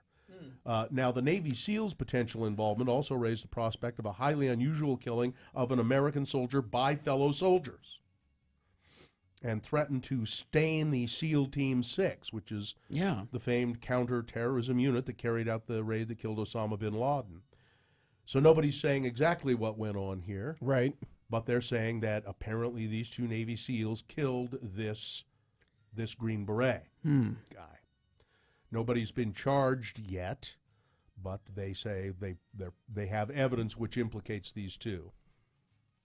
Yeah. I'm guessing it had to be something personal rather than having... You think? I would think. Maybe the movie watching part of me goes, maybe it was a guy who wasn't willing to follow through with what was supposed to be done, right? I mean, couldn't that be? Could be. There have been reports, over the years of one branch of the service killing other branches of the service because, they're not going according to the plans that were laid out. But, you can't really say that without, there's no way to know for sure. More will come out. I'm sure more will come out about this case. I don't know if we'll ever know what those 4 guys were doing in Niger, but more will come out about this case. So the octopuses. All right.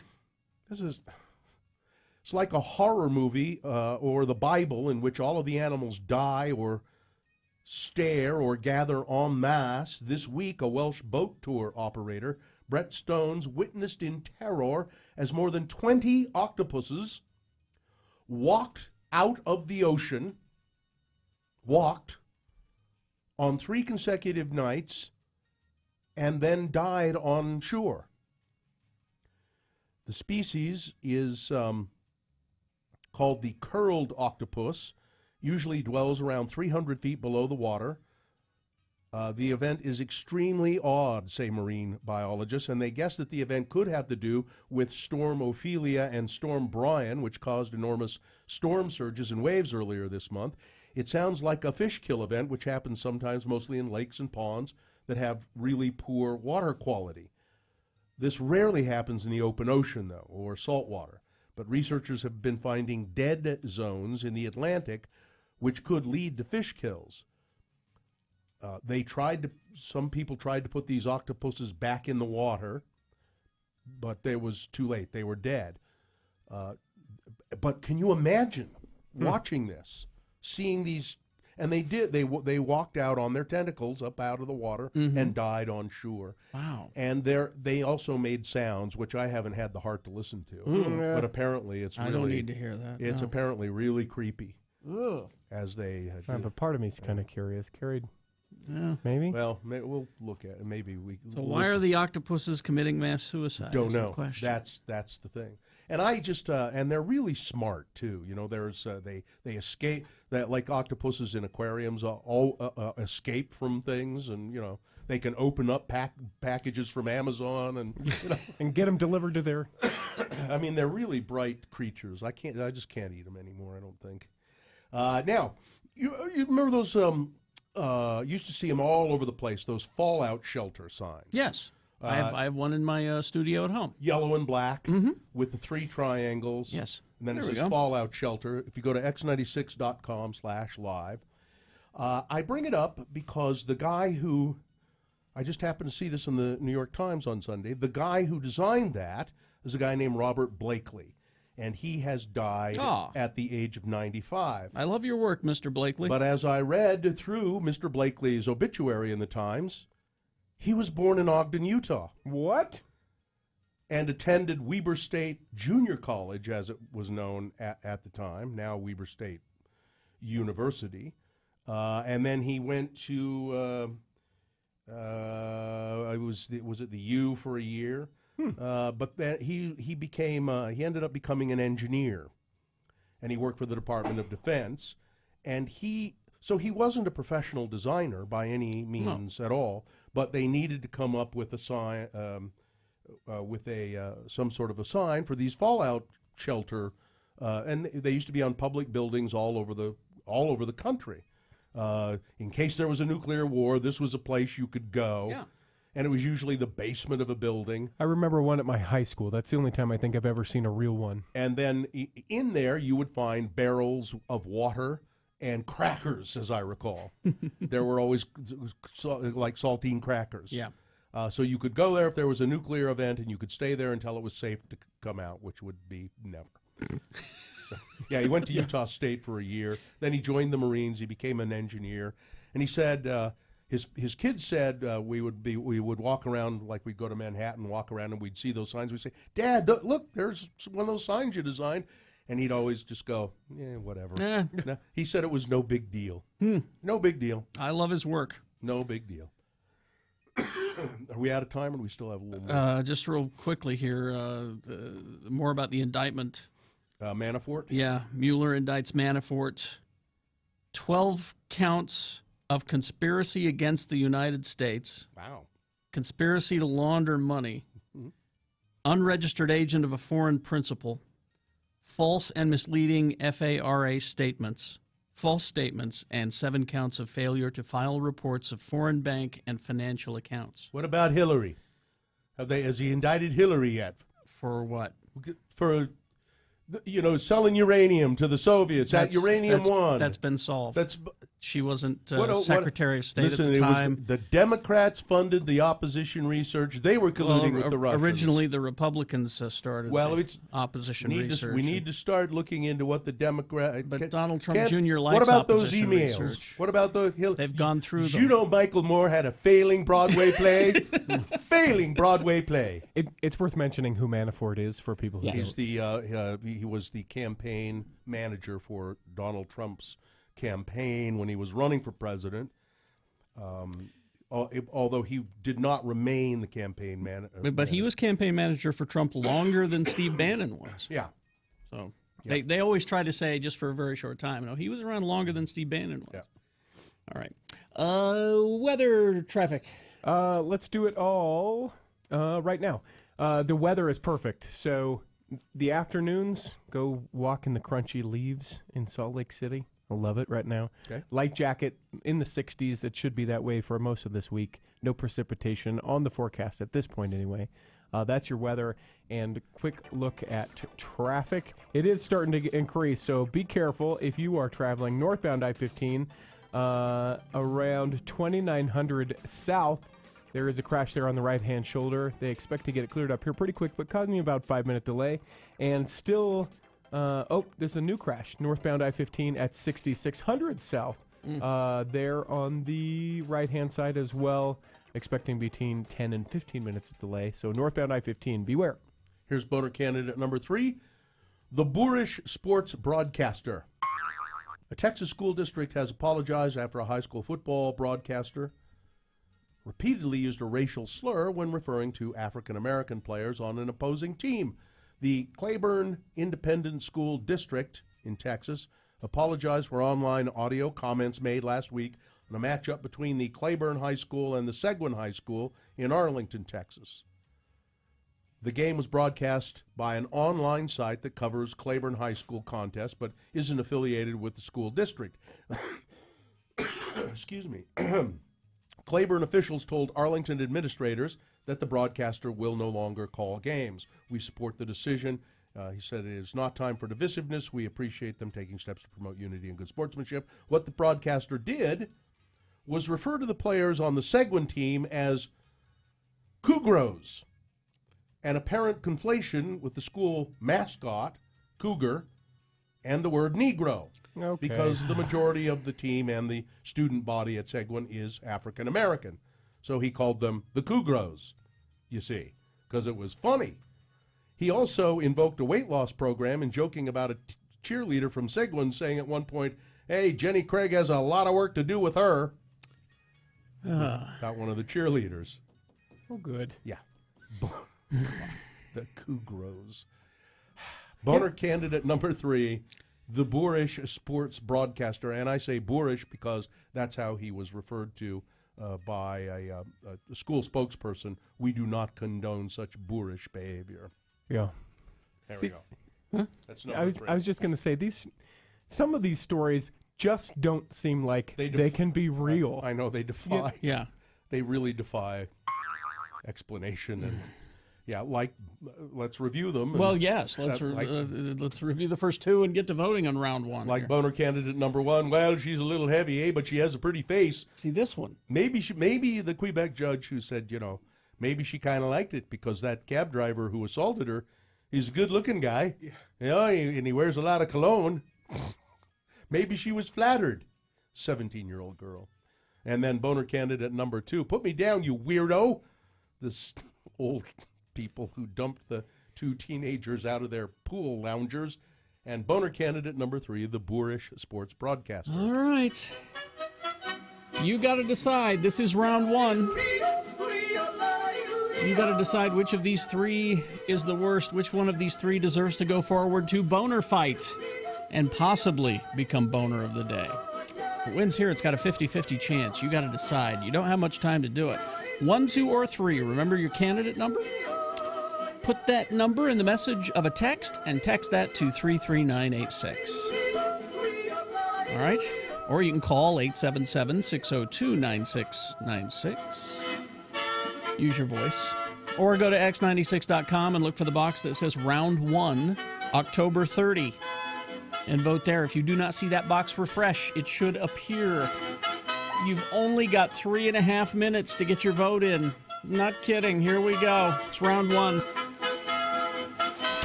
X96 is Utah's original alternative with a 1-hour nonstop music wingding coming up right after Radio from Hell.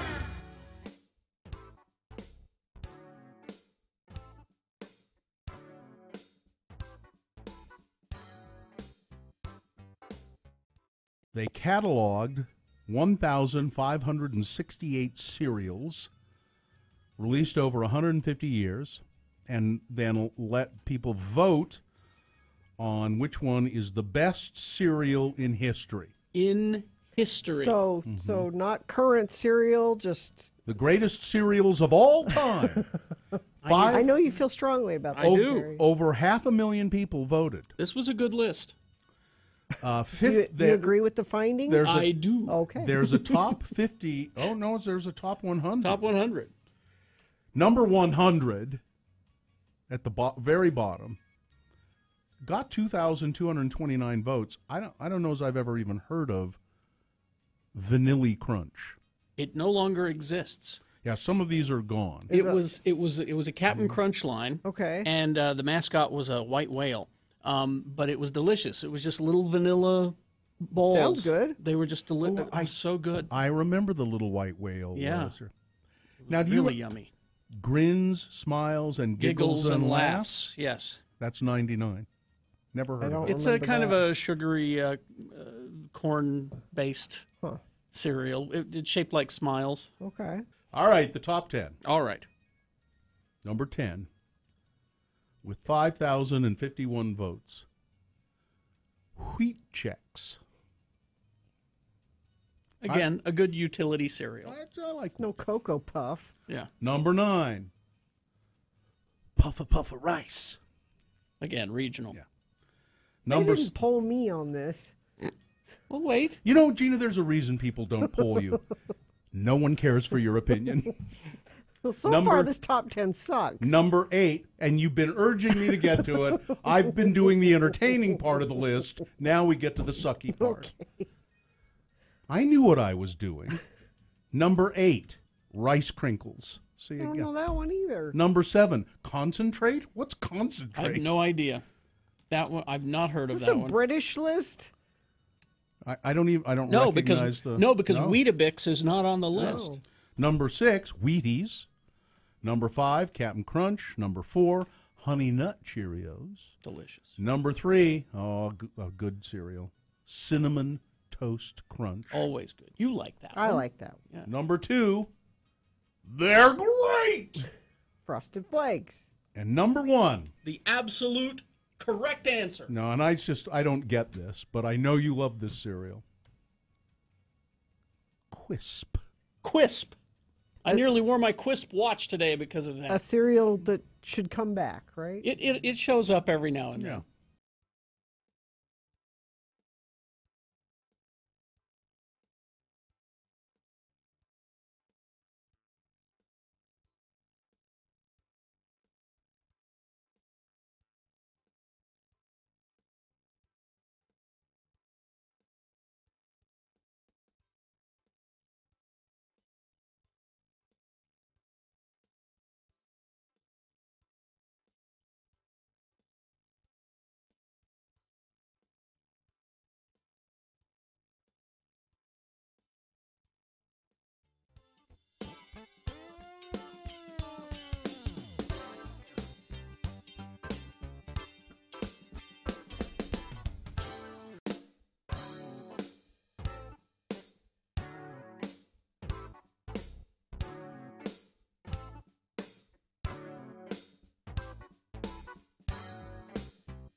Jackson, Bill Allred, Gina Barberi. What you got there is Radio from Hell on X96. All right. 7:45, time to award round 1 of your boner voting. And round 1 is brought to you in part by Crema.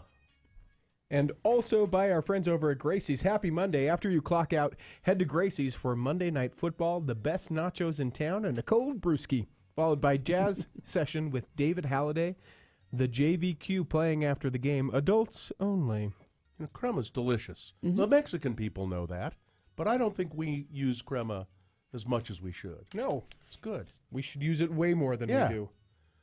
So we have boner candidate number 1. Well, you know, she may be a little heavy, but she's got a real pretty face. That's what the judge up in Quebec said. It was a sex assault complainant. Said she's overweight, but she was probably flattered by that cab driver's attention, the one that, kissed her and licked her and felt her up, because he's a really good-looking guy and he wears a lot of cologne. And then there was boner. Just amazing. I know. And then there was boner candidate number. And you see a picture of that guy at x96.com/live. He's just a chucklehead. Yeah. What a chump. Look at that guy. He's a chump. Then we had boner candidate number 2. Put me down, you weirdo. It was a fight. Sunbed wars in Portugal as British teenagers fight with old people over a spot reserved with a towel. Who was in the right? I say the 2 girls were, the 2 young girls. And boner candidate number 3, the boorish sports broadcaster who used racial slurs during a high school football game in Texas, calling the mostly black student body and the team football team of their opponent, they were the Cougars, and he put that word together with Negro and called the players the Cougros. The winner of a Gracie's gift card was Tracy, and the pretty overwhelming winner was boner candidate number 1. Oh. Well, maybe she's a little heavy, but she's got a real pretty face. Good choice. All right, that is the winner of round 1. It now goes forward to boner fight. It will face down the winner of round 2. That happens at 8:20 for round 2. Boner fight happens at 9:25, and that's when we decide boner of the day. Yeah. Now, I was going to tweet this morning, but I changed my mind because you are the closest thing to a spider expert that I know. Which I'm right. I'm a real. I don't. I mean, in my universe, you are the closest. My younger son knows quite a bit about them, and I've picked up a little of that knowledge. So, I pulled back the shower curtain this morning, and there he is. Yeah, a spider of some sort. Yeah, probably. How big was he? Oh, pretty big. Nickel, big around as a nickel. Probably a wolf spider, kind of gray with a big body, and then kind of brownish gray. Yeah, he's probably a wolf spider. And they'll bite you.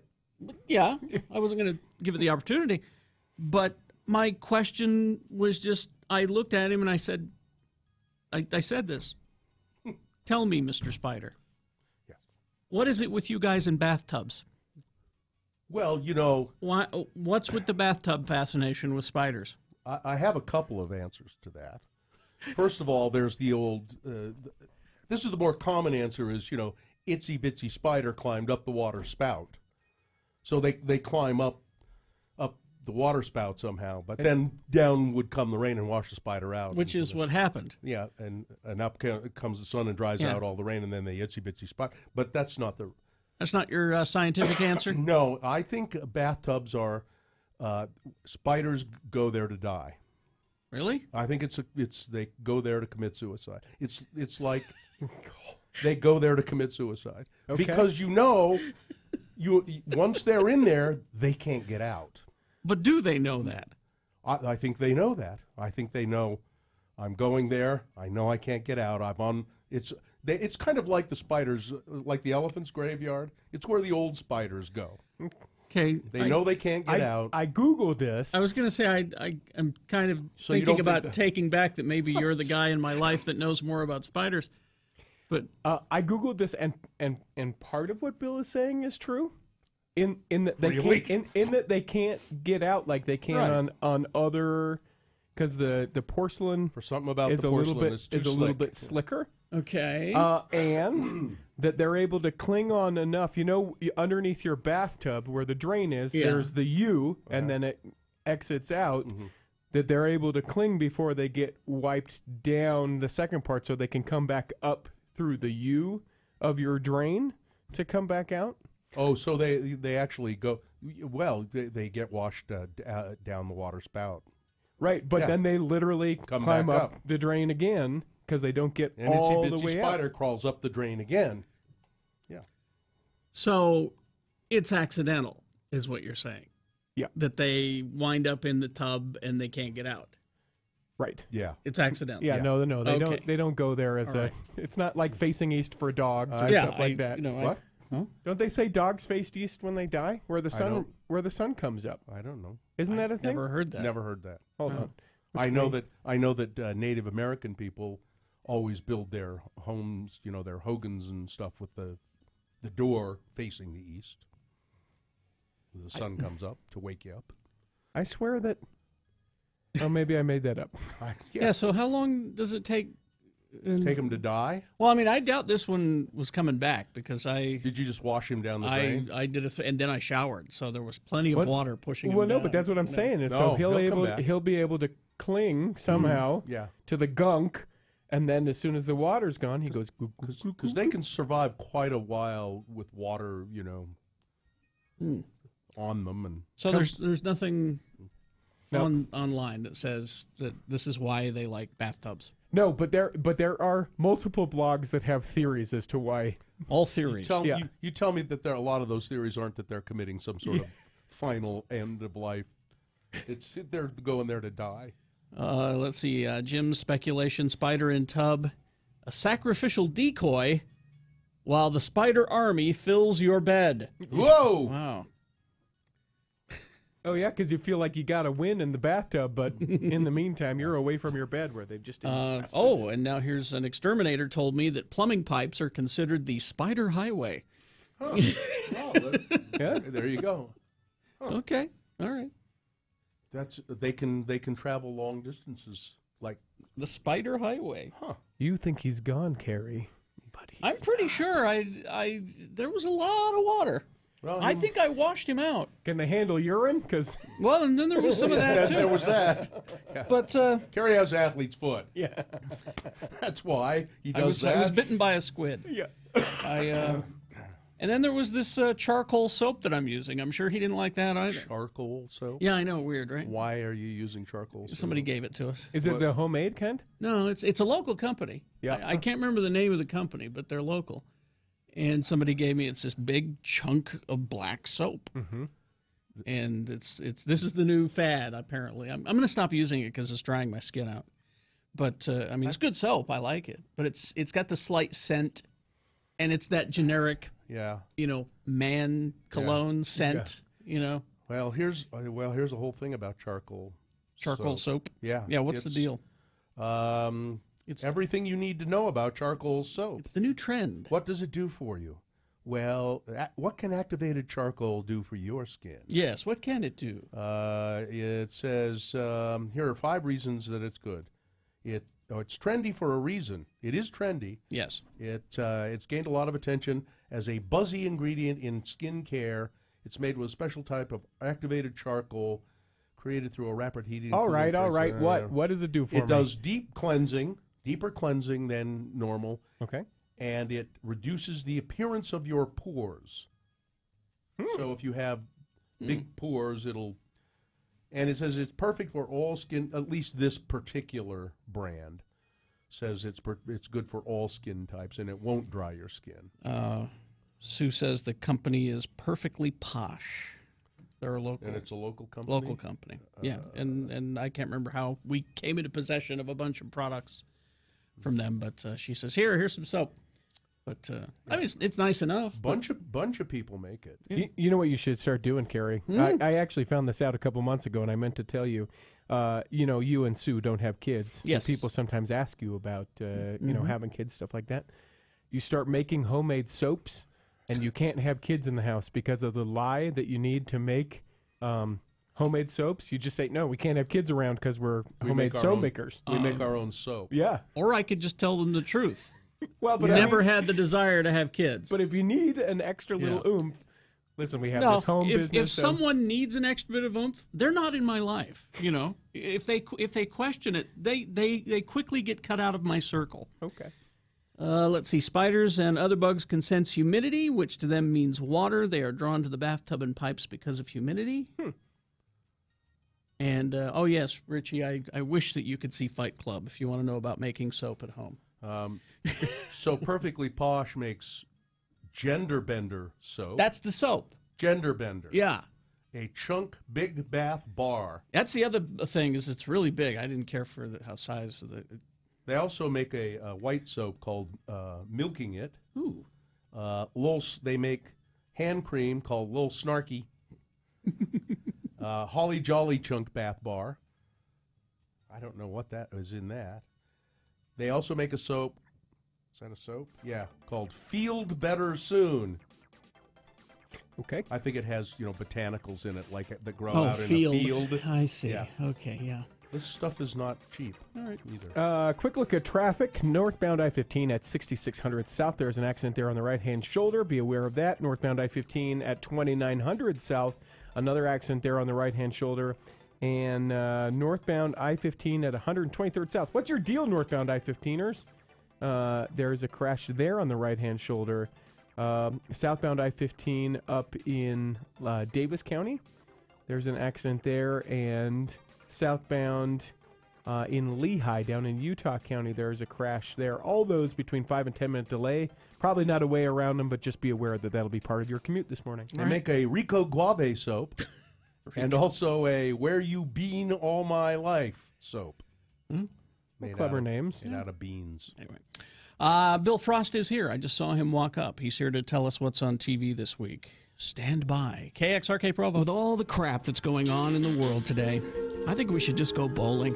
Well, it just so happens we're having our Halloween bowling mixer Monday, October 30th at Fat Cats in Salt Lake. Put on a costume, or don't put on a costume, and join us Monday, October 30th at Fat Cats, 3739 South, 900 East, from 6 to 8 p.m. It's just $9.63 for unlimited bowling, including your shoes and glow golf, too. Bring a date or the whole family. Fat Cats will be having their annual trunk or treat with lots of candy and a costume raffle to win a Nintendo Switch, with proceeds going to a local charity. I think there'll be beer and pizza, too. Standard prerequisites for a night of bowling. We have 400 employees, and we are going to do our best to find jobs for them. And then they went on to say, there is some difficulty finding jobs for people who have been living on a train most of their lives, like their families, like a train. Yeah. A train that travels around the country. Yeah. They live on a train. They're circus performers. This is the life they know. There's going to be some difficulty of job placement for them. So I don't know. I think maybe we should start some sort of program. If you can take in a circus performer, won't you put refugee circus performer? I don't want new circus people living next door to me. No. Now think about it. How handy it might be to have a circus performer of some sort living with you. They could climb on your roof pretty easily. I bet. If you clean out your gutters, I bet they could do that. I bet they'd be very handy around the house.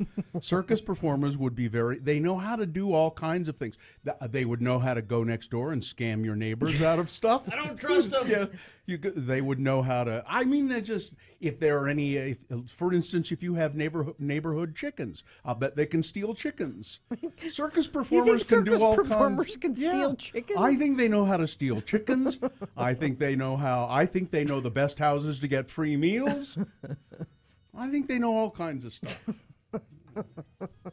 Well, I'm glad you've been worried about this. I'm worried about them, and want to find a solution. Where are they going to? But I did think about that. I mean, these people really have been. The Feld was one of the women, one of the daughters of the Feld family said, "We're going to try and job place, but some of these people have been living on the circus train most of their lives. Maybe they can be engineers, porters, waiters. I don't know." Conductors, brakemen. It's just weird. Not near me. Don't trust them. Nope.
Most trusted newsman.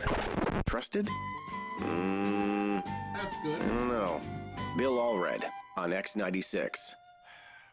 Yeah, not okay. So he's coming after me directly now. Yep. Fine, Mr. Record Scratch. Well, when you make a mistake, you always have a record scratch. It doesn't matter. It sounds warmer, man.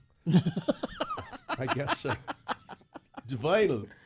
It's vital. All right. Let's see. Is this a sponsored feature? It is brought to you by outperforming the others, Performance Toyota Bountiful. See the amazing specials on all remaining 2017s at toyotabountiful.com. Putting a smile on your face every day. Performance Toyota Bountiful. All right.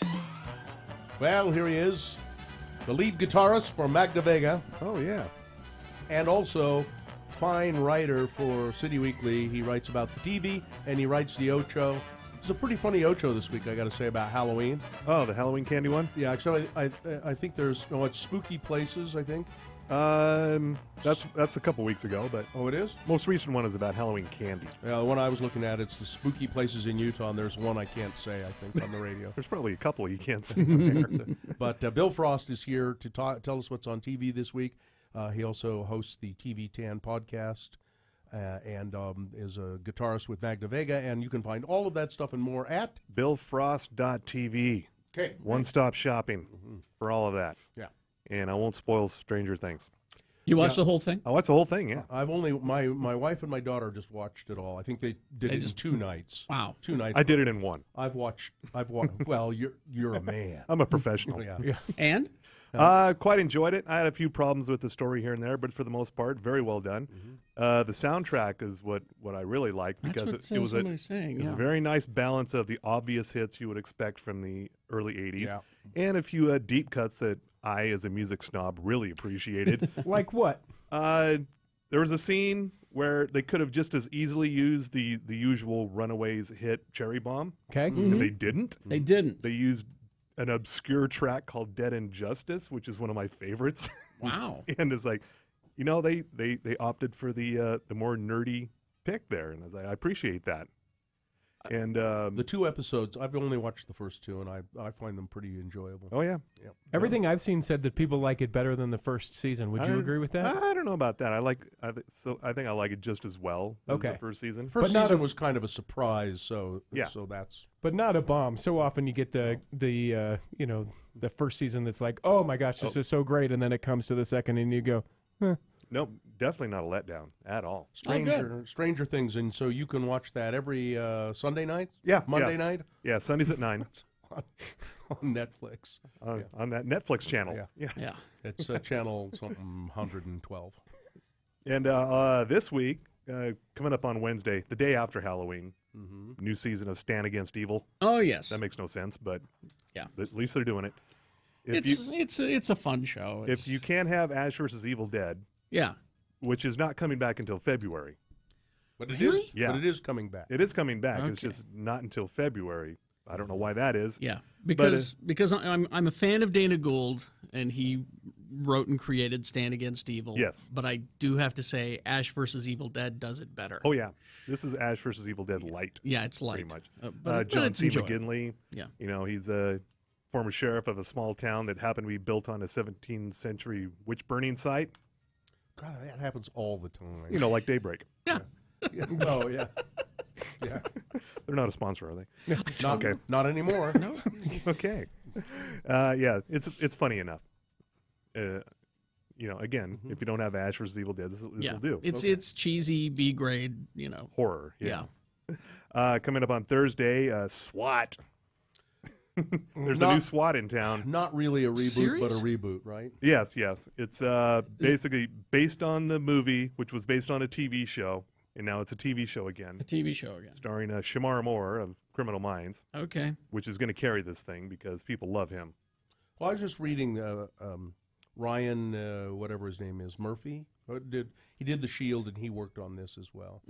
And he said, I think it was him that said, you know, we had this idea that we wanted to do a TV show about SWAT team in L.A., and we started developing it, and then we realized, oh wait, there's already been a show called that. Well, let's just call this one SWAT. Yes, you got the name recognition. Yeah, I mean, they really it's basically militarized police. Yeah, because America, and it's pretty much your standard issue CBS cop procedural. You know, you got the pretty team of technicians and.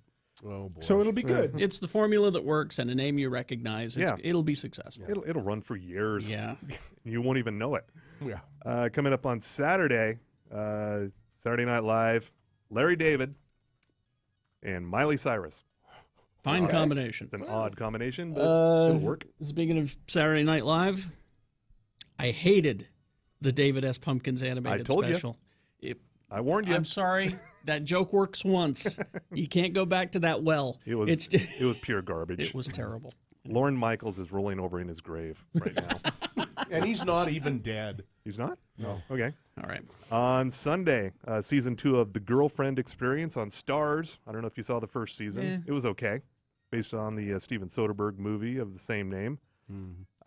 This is basically it's going to be an anthology series. This is completely different characters, completely different story this time around. About high-end prostitutes. All right. And the drama they go through. Okay. It's pretty well done. Is it?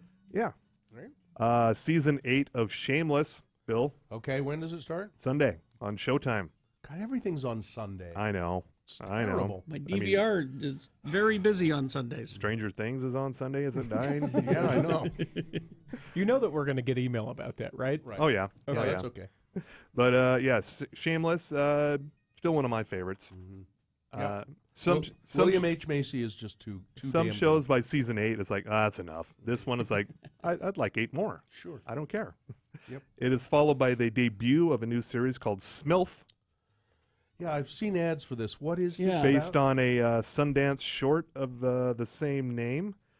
Basically about a 20-something woman in L.A. who also happens to be a single mom, and she's struggling to make it as an actress.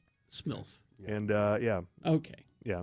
The S is for single. Yeah. Yes. And you know what the rest is for. Mom, I, and then like, and I can't remember what the other one is. Yeah, look it up, kids.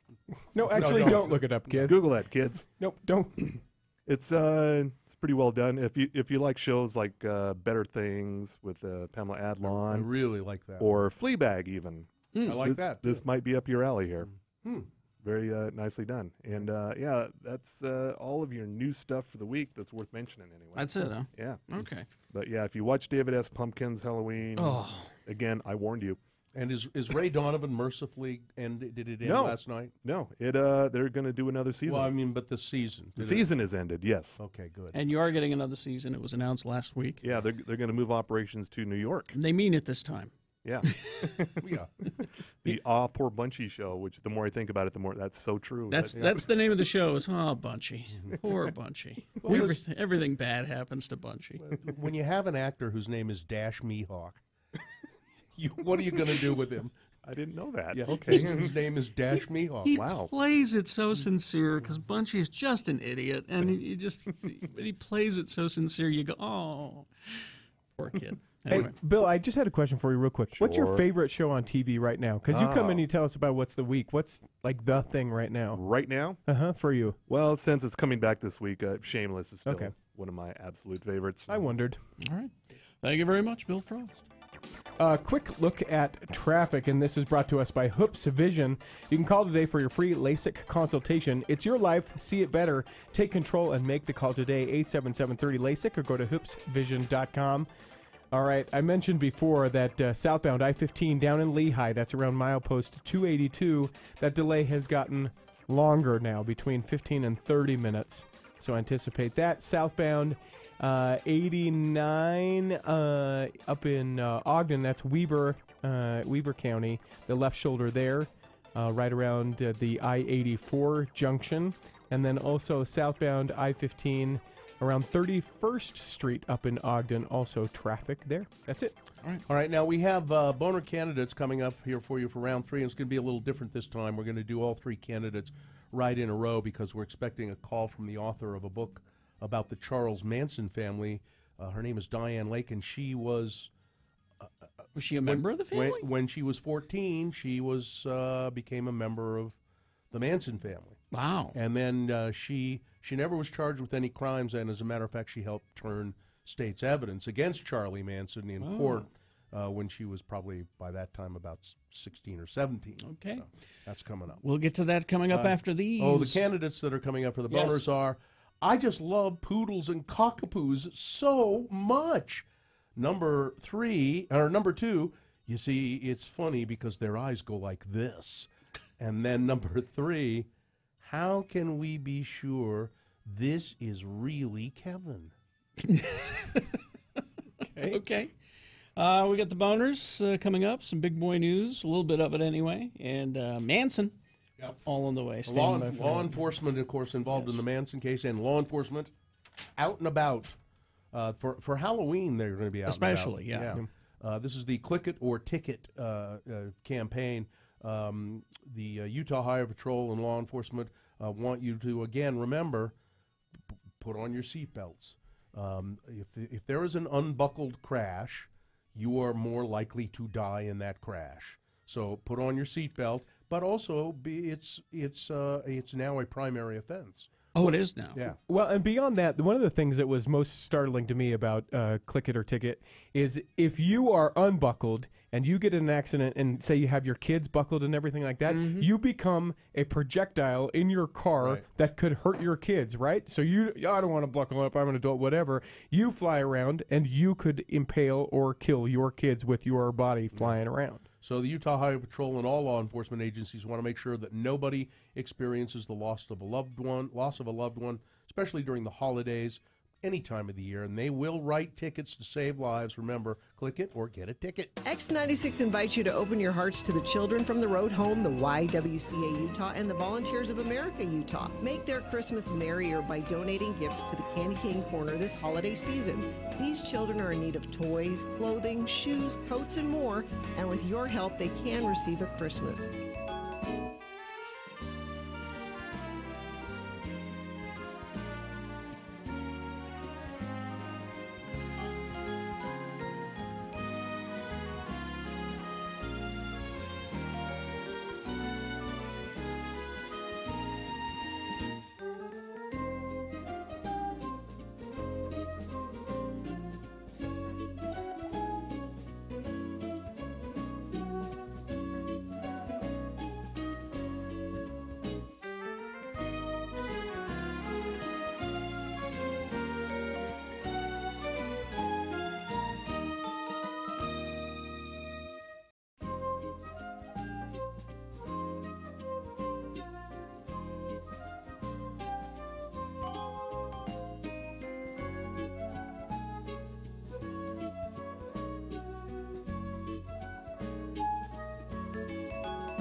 This is Radio from Hell with Carrie, Bill, and of course, Gina on X96. Dick. That's his name. That's the announcer's name. Yeah. 8:20 right now, and it is time for round 2 of your boner voting. But we're going to do it a little differently today because we're expecting a phone call from Manson family member Diane Lake, and I'm happy to see that she does, in fact, have a Manson family nickname, Snake. Oh. So That's a good one. She was 14 when she was a member of the family. So that's coming up. But we'll do 3 boner candidates right now for round 2. You need to decide of these 3 candidates which one is the worst, which one deserves to go forward to boner fights and possibly become boner of the day. All right? And that happens at Boner Fight at 9:25. All right? So you got to pick one of these 3. One of your random boner voters will receive something nice. It's a boner T-shirt, courtesy of Excel Automotive Repair. What? She said, "We'll receive something nice." I said, "No." Excel Automotive Repair. It's Radio from Hell's official auto mechanics. Don't buy a lemon. Try Excel Automotive's $50 bumper-to-bumper used car checkover before you buy. Limit 2 cars per $50. So boner candidate number 1. Oh, I just love poodles and cockapoos so much. More than 100 dogs have been rescued in Florida and West Virginia after police were tipped to their neglect. In Florida, the Ocala Star-Banner reports that Janet Manfredo was charged Tuesday with animal cruelty when police found 56 poodles and cockapoos living in squalor in the home she shared with her 3-year-old grandson and her 84-year-old father. Animal control officers removed the dogs from Ms. Manfredo's house on October 5 after neighbors complained of strong odor. The child was removed by the Department of Welfare, Children's and Families. Subsequently, in West Virginia, humane officers found the same number of dogs, at least 56, on the property of a woman in her 80s, including dozens that were chained inside of a crumbling barn. 100 dogs in Florida, poodles and cockapoos exclusively. Boner candidate number 1. Oh, I just love poodles and cockapoos so much. Boner candidate number 2. You see, it's funny because their eyes go like this. Houston Astros first baseman Yuli Gurriel has been banned from 5 games next season for making a racist gesture in the dugout during Friday night's Game 3 of the World Series. Gurriel had just hit a home run off Los Angeles Dodgers pitcher Yu Darvish, who is Japanese and Iranian descent and was born in Japan. Cameras caught Mr. Gurriel stretching the corners of his eyes with his fingers to make it look, because he is apparently 5 years old. Yeah. A racist gesture against people of Asian descent. Major League Baseball, you can see him. There's actually video that's kind of cool. Yeah. At x96.com/live. Major League Baseball Commissioner Rob Manfred announced that Gurriel would be banned from 5 games in 2018. Good. Prior to Manfred's announcement, Gurriel apologized for the gesture as well as for using the word chinito, which is a Spanish term that is used as a slur against Asians. Here's what he said. "I just feel bad. If anybody got offended, it was not my intention." Really?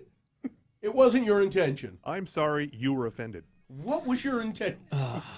What was your intention then? Well, I didn't want anyone to get offended and me to get thrown from games. He's an a-hole. Boner candidate number 2. You see, it's funny because their eyes go like this, you see. Here's boner candidate number 3. We're doing them right in a row here because Diane Lake may call. She's written a book about her life with Charles Manson. Boner candidate number 3. How can we be sure this is really Kevin? A family mourning the loss of a loved one does not want to have to deal with additional trauma, but that's exactly what happened to Kim Goodsell when her brother Kevin died in Stockton, California.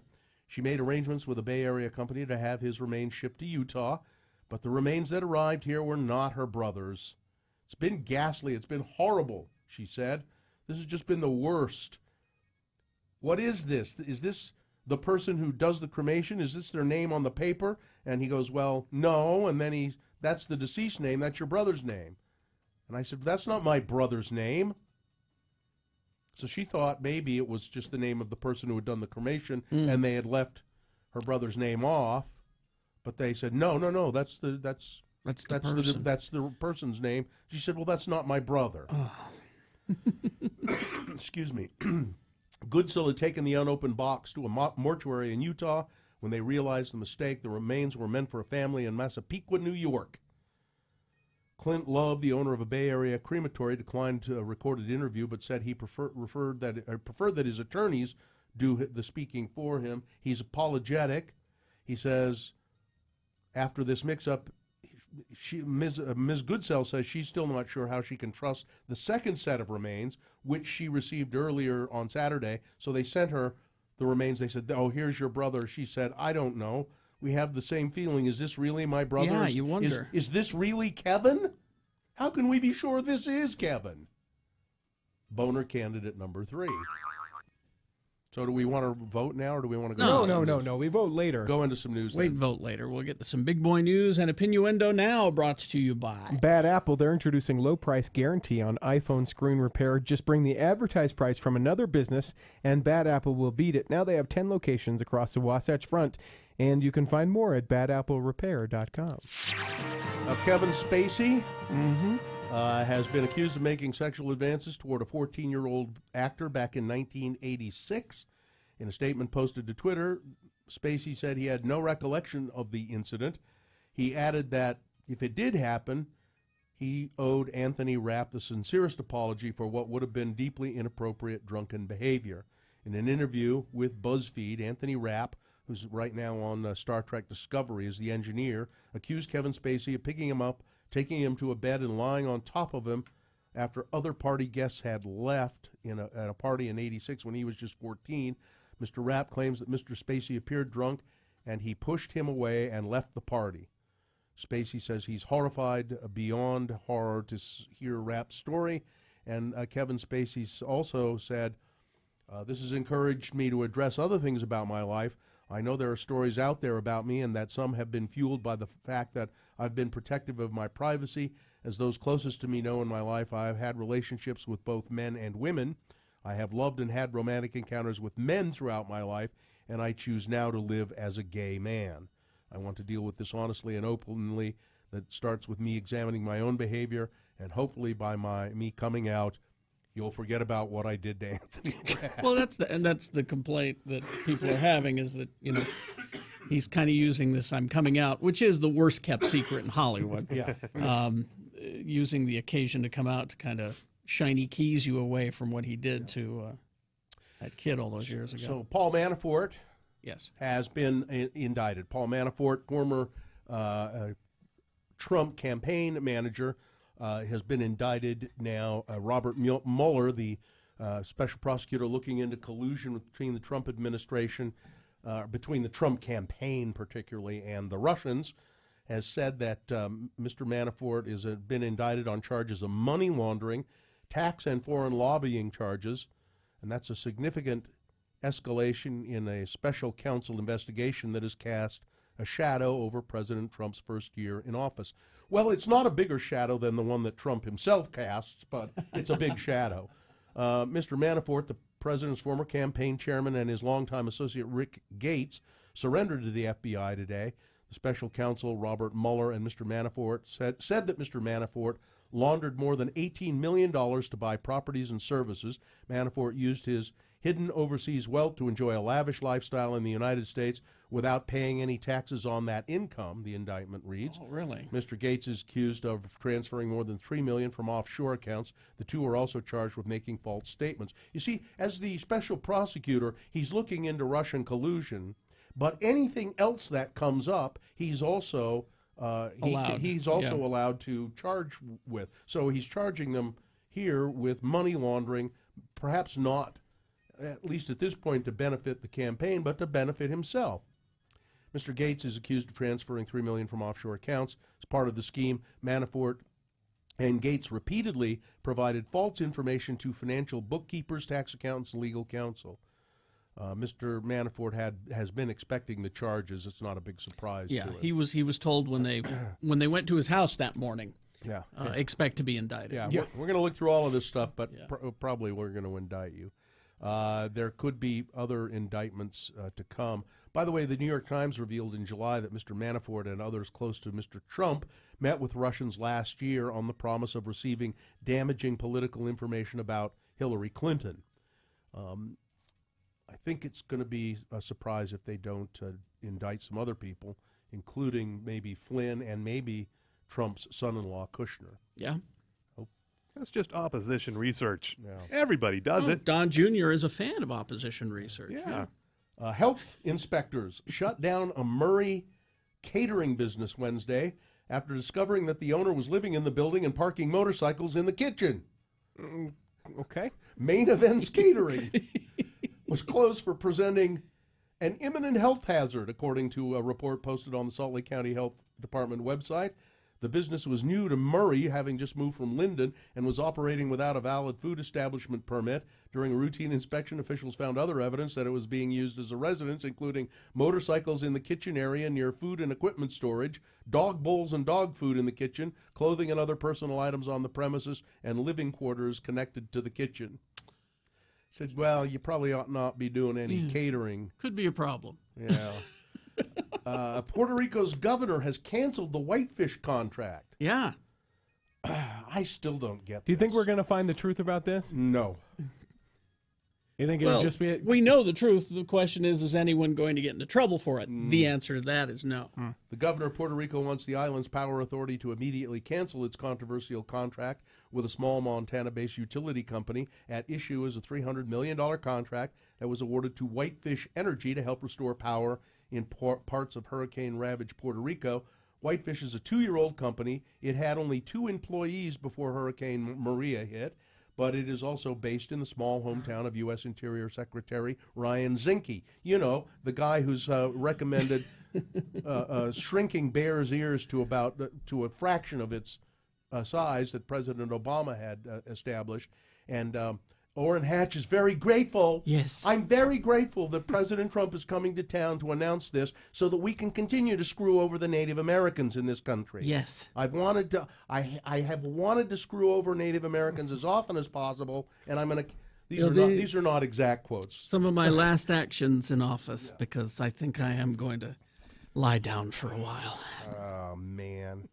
But as far as the whitefish thing goes, the White House has said, we had no knowledge of this at all. Sure. This was a contract that Puerto Rico negotiated with Whitefish. Now, the president of Whitefish Electric said, they asked him, well, how did you get this, Whitefish? How did you get this contract? I'm not allowed to talk about it. No, he said, I was very proactive. I knew that a hurricane was coming toward Puerto Rico. I flew down there. I spent some time there talking to officials there, saying, if your electricity goes down, I can help you, and I won't charge you any SUR fees. You know, I won't charge you any. I will do it. I'll just start working, and then I'll bill you. There were other companies who were saying, well, we're going to charge you up front. And he said, I didn't do that because we're a small company. Small, very small. There's Two me and employees. me and another guy. Yeah. And then there's the guy who comes in once a week and cleans the microwave. And, so he went in, kind of bamboozled them. That's what he claims that he did. That's how he got the contract. No, nobody from the government helped me. Ryan Zinke didn't help me. Nobody helped me. I find that really absurd. I find that hard to believe. Absurd. But again, no one will get in trouble for it because, well, the people who are supposed to make sure people get into trouble don't care anymore, apparently. So, and Jigsaw. Yes. The box office, it was a big hit. Yep. Cheap to make. I guess it wasn't a big hit, but it was good enough to be number one at the box office. And the movie that George Clooney directed, Suburbicon. Nothing? No one cared? Well, not so good. It was not getting good reviews. And where Jigsaw was not reviewed. So. and Rose McGowan became very vocal over the weekend about about Harvey Weinstein raping her and trying to pay her off. He paid her a little bit of money, but then he offered her $1 million, and she really went after Ben Affleck too. Really? Went after Ben Affleck, because they worked together on a movie right after that, And she said, I told him about it, I told him about it, I told him all of this stuff, and he's not stepped up. All right. He has not stepped up, and I think he's, well, she uses words for Ben Affleck that I can't say on the radio. Sports, weather, traffic? Yeah, brought to you by Haster Games. They have the best selection of the latest board games, Magic the Gathering, Dungeons & Dragons, and more. It's a great place to stay and play. Remember, Haster has it. They're located at 6831 South State Street and online at hastergames.com. So a couple things of sports from the weekend. BYU snapped their 7-game losing streak by playing what apparently is a college team, but not really. I liked all the comments on Twitter and social media that it's a battle for last place between San Jose State and BYU. And Somebody has to have that honor. Yeah, and luckily it's not BYU. However, University of Utah, they went up to Oregon, and they lost over the weekend. So that is part of Weber sports. State won. Oh, did they? Yeah, and I don't know about SUU. I'm a bad T-Bird. I don't know how they did this weekend. But if you hate the game of baseball and you think, man, I should probably be a fan, the World Series is going on right now. There are only 2 more games, so this is the perfect opportunity maybe for you to jump in. Houston is up 3-2 in the series. They go back to L.A., and so you have a game tomorrow night, and then another game if it's forced into a Game 7. But these 2 teams are amazing to watch. More runs, I think, than in any World Series collectively together, if not one of the most. Awesome to see the pitching and also the batting of these 2 teams. So if you're not interested in it, be interested for the next 2 games. All right. That's sports. Thank you. And weather, traffic? Weather is perfect. Need a light jacket. And traffic, we just have those delays. 31st Street in Ogden on southbound I-15. There's a crash there. Southbound I-89 where it meets up with I-84 to go up the canyon there. Northbound Redwood Road at 6200 South. And the big one right now, though, is southbound I-15 at milepost 282 down in Lehigh. Bad crash causing between 15 and 30 minutes delay. All right. We'll get to the voting coming up in a moment, but we got a comfortable 4 minutes here with Diane Lake. Hi, Diane Lake. How are you? Hi. Hi. I'm good. Diane Lake, what's the exact title of your book? I don't have the book right in front of me. Member of the family. Member of the family. Diane describes how she became a member of the Manson family when she was 14 years old. Wow. And had the sex with Charlie when she was 14. How did that happen? Why did that happen?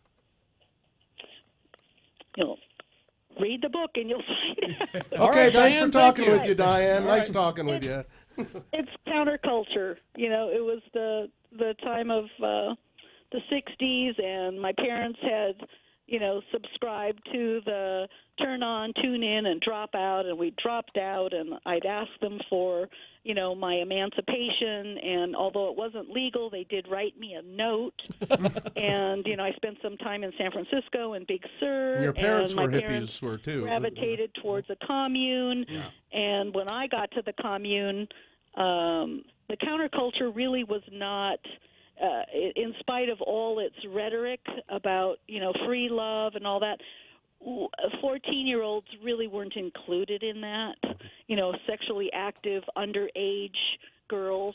And so I was considered jailbait. And so when then at a party I met Charles and the girls, I was accepted, you had a family. Loved and adored. Yeah. Mm-hmm. Hey, so make us understand, if you can, what was Manson's power? It just has always astonished a lot of people. They can't believe why people would fall under his thrall like that. Well, in the beginning, he was a darling man. He was, kind of small-statured, played the guitar, sang, liked root beer, liked candy, had sparkling, very penetrative eyes. He could become anyone. I mean, from, the bum on the street to your executive. I mean, he really could con anyone. And he had the uncanny ability to read you and know what your needs were, what your deepest heartfelt, desires were, and become that person. Now, you did not, you ended up going into court when the Manson family and Charlie was put on trial to turn state's evidence. How he just never, the other girls participated in the murders, he just never asked you? Yeah, no, and I wasn't the only one he didn't ask. There were, okay. I wasn't included. I don't think he trusted me. Do you still follow what goes on with him when he comes up for parole and the other, I think, is it Krenwinkel who just came up for parole? Only when I'm watching the news or somebody that knows or who knew my connection, they'll call me on the phone. Oh, did you see, or hear or whatever, and then I'll go look it up. And you try not to. I don't, until I started researching and writing this book, I did not follow. In fact, I didn't even know how many blogs and interviews. And it's everywhere. I know. He still has power. I had no idea. He still has power to interest people and to sway them somehow, doesn't he? It's amazing. Yeah, I think he's acquired new followers. He has. Yep. So it's Diane Lake's book, Member of the Family. It's on sale now, and she tells everything. Yep. She leaves out no detail. Yeah. Thanks for talking with us. You're welcome. Thanks for having me on. Bye. All right, let's remind us of the three candidates and start voting. I absolutely loved how that started, by the way. Tell us about this. Well, it's in the book. All right, we're done. I seriously nearly hung up. I wanted to. I nearly did. If she hadn't reversed herself just a little bit there, I would have said, "Get out." Okay, bye. My finger was hovering. Yep. All right, let's review these three. All right, Boehner candidate number 1. I just love poodles and cockapoos so much. That's why this woman lived in a home with 56 poodles and cockapoos. And her a 3-year-old grandson and an older man. Then Boehner candidate number 2. You see, it's funny because their eyes go like this. Houston Astros player. He's banned from 5 games next season. They didn't kick him out of the World Series, which I think they probably should have done, for using a racist slant-eyed gesture after he hit a home run off of a L.A. pitcher who is of Japanese ancestry. And Boehner candidate number 3, how can we be sure this is really Kevin? It's a crematory sending the wrong cremains to a grieving family. All right, there you go. And for all of you asking, yes, I'll play the Ask Manson drop coming up. All right, but first we got to vote for round 2. All right, so do that for me, and then I'll do that for you. You got to decide which of these 3 candidates is the worst. Which of these 3 deserve to move forward to Boehner fight and possibly become Boehner of the day. If they win here, they got a 50-50 chance going up against the winner of round 1. Boehner fights at 9:25. So decide 1, 2, or 3. Put the candidate number in the message of a text. Text that to 33986. You can call 877-602-9696. Use your voice to vote. Or you can go to x96.com and look for the box that says Round 2, October 30. If you don't see that box, refresh, but you can vote there online. All right, 4.5 minutes is all you got. Let's go. It's round 2 of the Boehner voting. The music starts at 10 with a 1-hour nonstop music wingding on X96.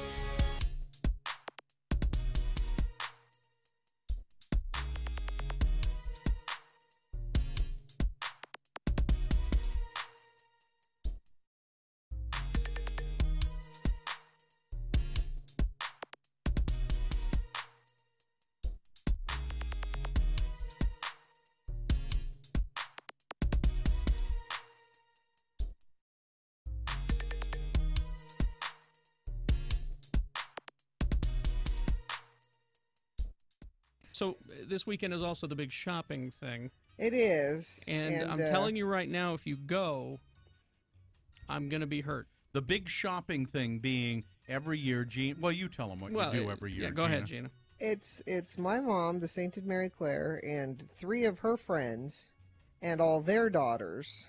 I don't even know how many people it is. It's like 40 people. But they're all of a certain. Oh no, I'm not going to do it. Never mind. I was going to be way too mean there. I was so hoping you'd continue. Let that thought flow through there. Anyway. In fact, one of the mothers was shopping a day or two ago with her daughters. I'm not sure where they were, but getting a jump on it, were they? Well, no, they were trying to buy the matching jammies because we all wear matching jammies, and those are pajamas for those of you who don't know what jammies are. Matching jammies. And the mother said, "Oh, I want these," and they said, "Well, we need to order them in." And she said, "Well, I have to have them by Thursday."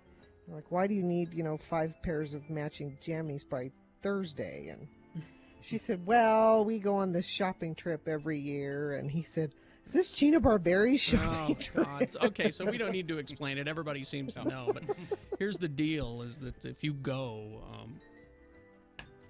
why will you be hurt? I will be hurt because she can't make the ride into work here and sit in this comfortable chair that Babinski's has given you. But she can go go and shop. And that just shows there's that guilt thing coming back, is that you and I cannot have any control. No. But Mary Claire, queen of guilt.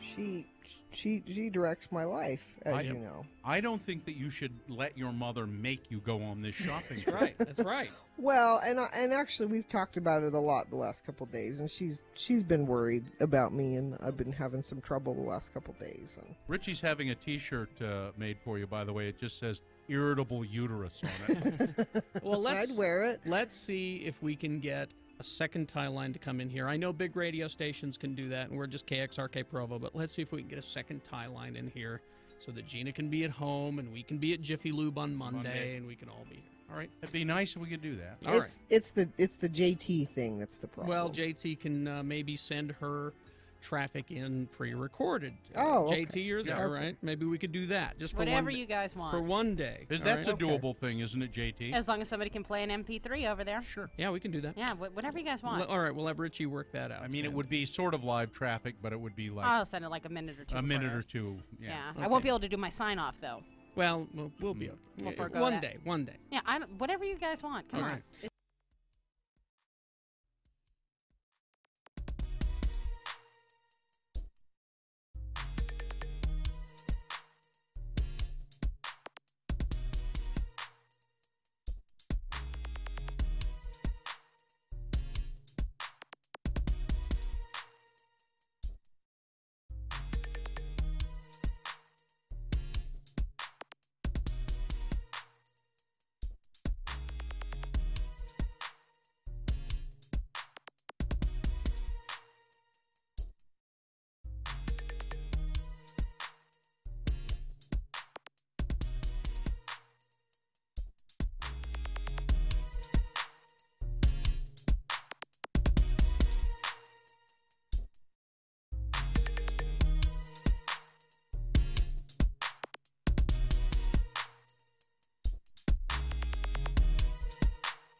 The name Radio from Hell came from working in a spider-infested, dusty old studio with substandard equipment in Ogden. Now, Carrie, Bill, and Gina have a big, fancy studio in beautiful downtown Salt Lake. And they still find things to bitch about. X96.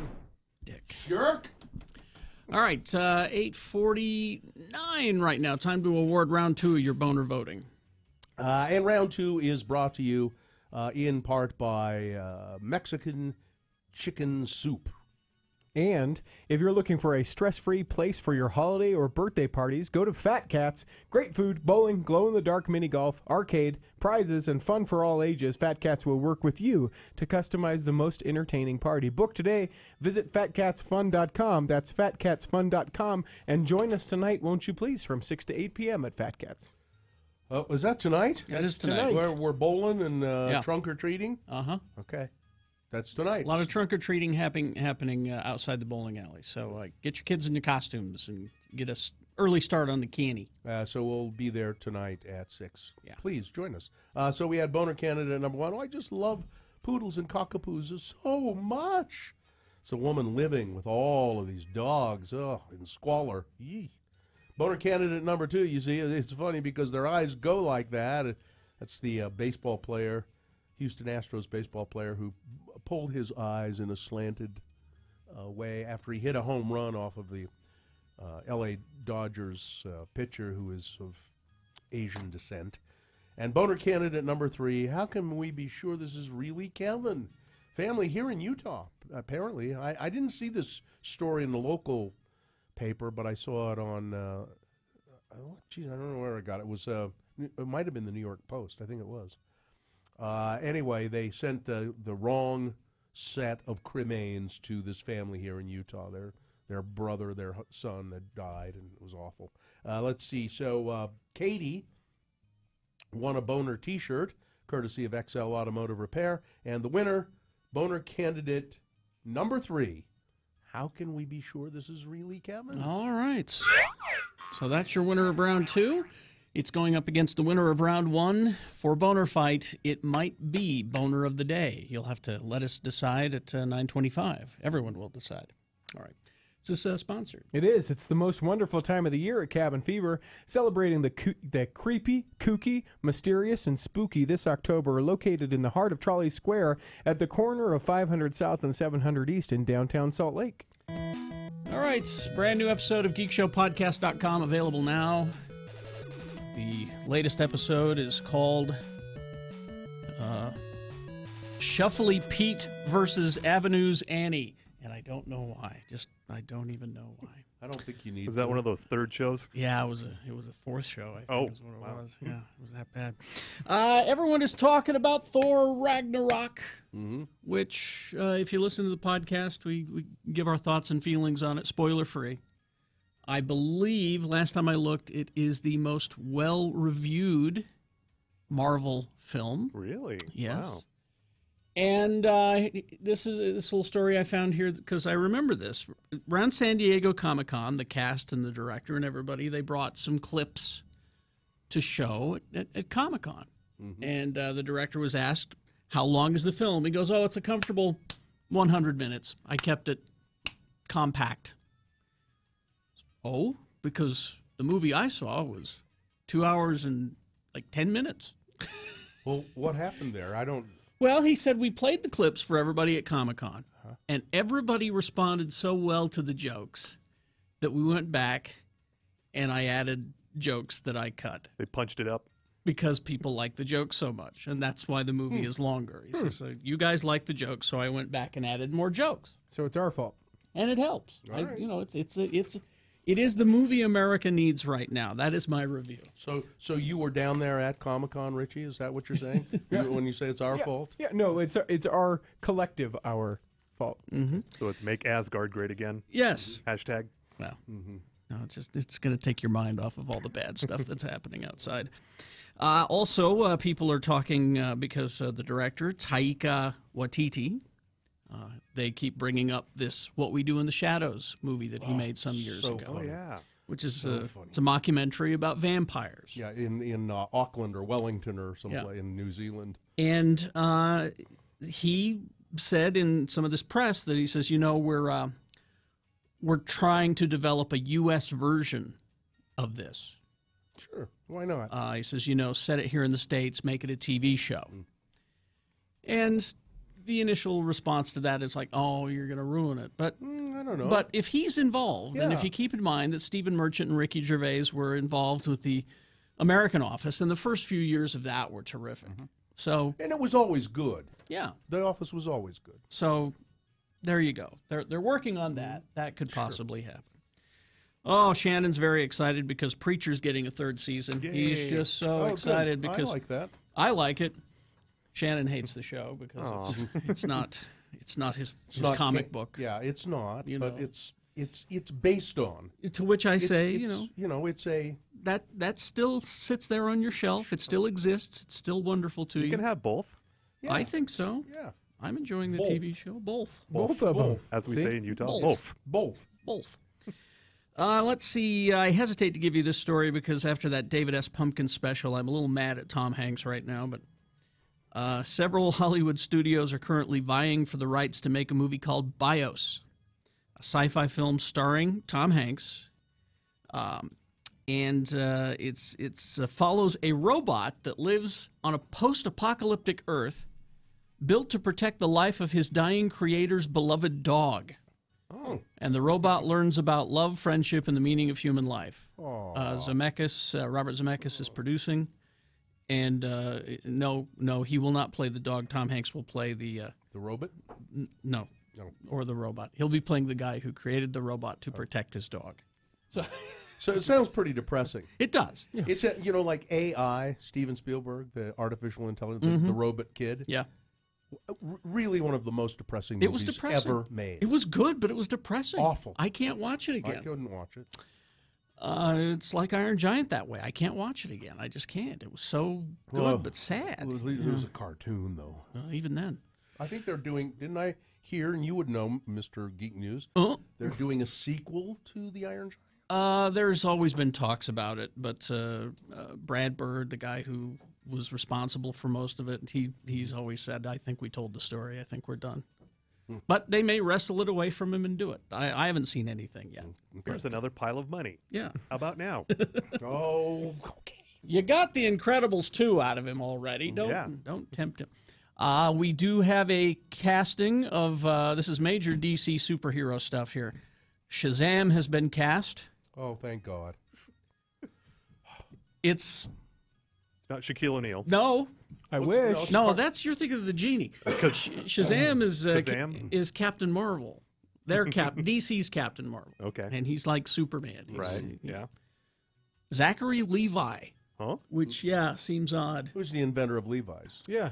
But if you break it down, it makes sense that they would cast someone who has comedic chops, because if the conceit of the character is he's a boy, Billy Batson, who can transform into an adult superhero, right? Then that adult would have the characteristics of a boy. Some characteristics, yeah. So you want someone with some comedic chops to play that role. And so they have picked him. And he said he's honored and greatly humbled to be a part of the DC Universe. He goes on about how thankful he is. And he says, now, if you'll excuse me, I will be in the gym for the rest of forever. So, because he's not a big guy. Zachary Levi, if you've ever seen him. There you go. Just enough for you. A last look at traffic brought to you by Get Unlimited 1.5% cash back plus a $100 bonus with the Power Cashback credit card from Security Service Federal Credit Union. Restrictions apply. Get details at ssfcu.org. Crash southbound 89. This is right where it goes to 84 up the canyon there. There is a crash there at the junction. Expect between 5 and 10 minute delays. And northbound Redwood Road. This is 6200 south. Expect between 5 and 10 minute delays there as the crash is in the center lane. That's traffic. All right. Thank you very much. You got problems with your plumbing? Well. Do you? You mean? No, I mean at your house. Oh, at my house. Yeah. Shamrock Plumbing is the... Well, I got spiders.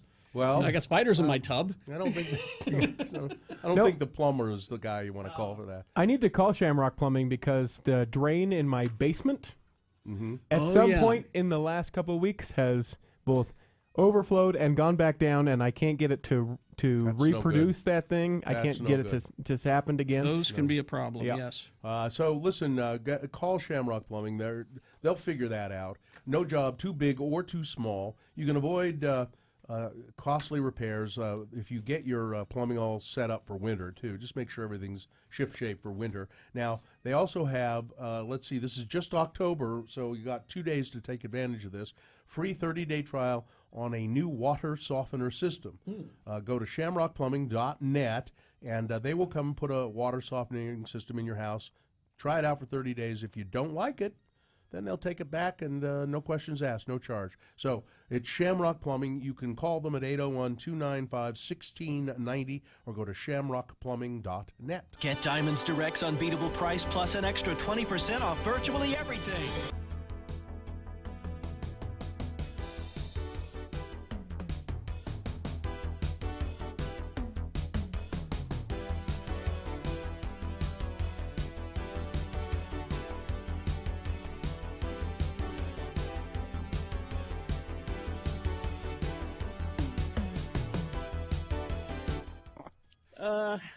I'm a bad mom, I can tell you about real quick. Really? Well, we know you're a bad mom, but go ahead, tell us. Quickly, we're at Gray Whale. You can come by and see us, Gray Whale up by the U. Come and get a first-hand look at a really bad mother. Yeah, I'm right here. So last night was country fair at Festus's school. Now, country fair is not like chickens and cows and like you would. That's why they call it a country fair, because it has nothing to do with that. No, it's a country fair. Oh, it's okay. So it's not a country fair. It's a country fair. It's a country fair. Australia. Yeah. Yeah. What country did Festus have? He had Iraq. Oh, of course he did. Yeah. And so yesterday. Is that because they knew his father's a terrorist? No, he has a brother who's serving in Iraq. Oh, that's okay. He's been there forever. I wish he'd come back. But yesterday, after school, Festus said, well, everybody said they're bringing food.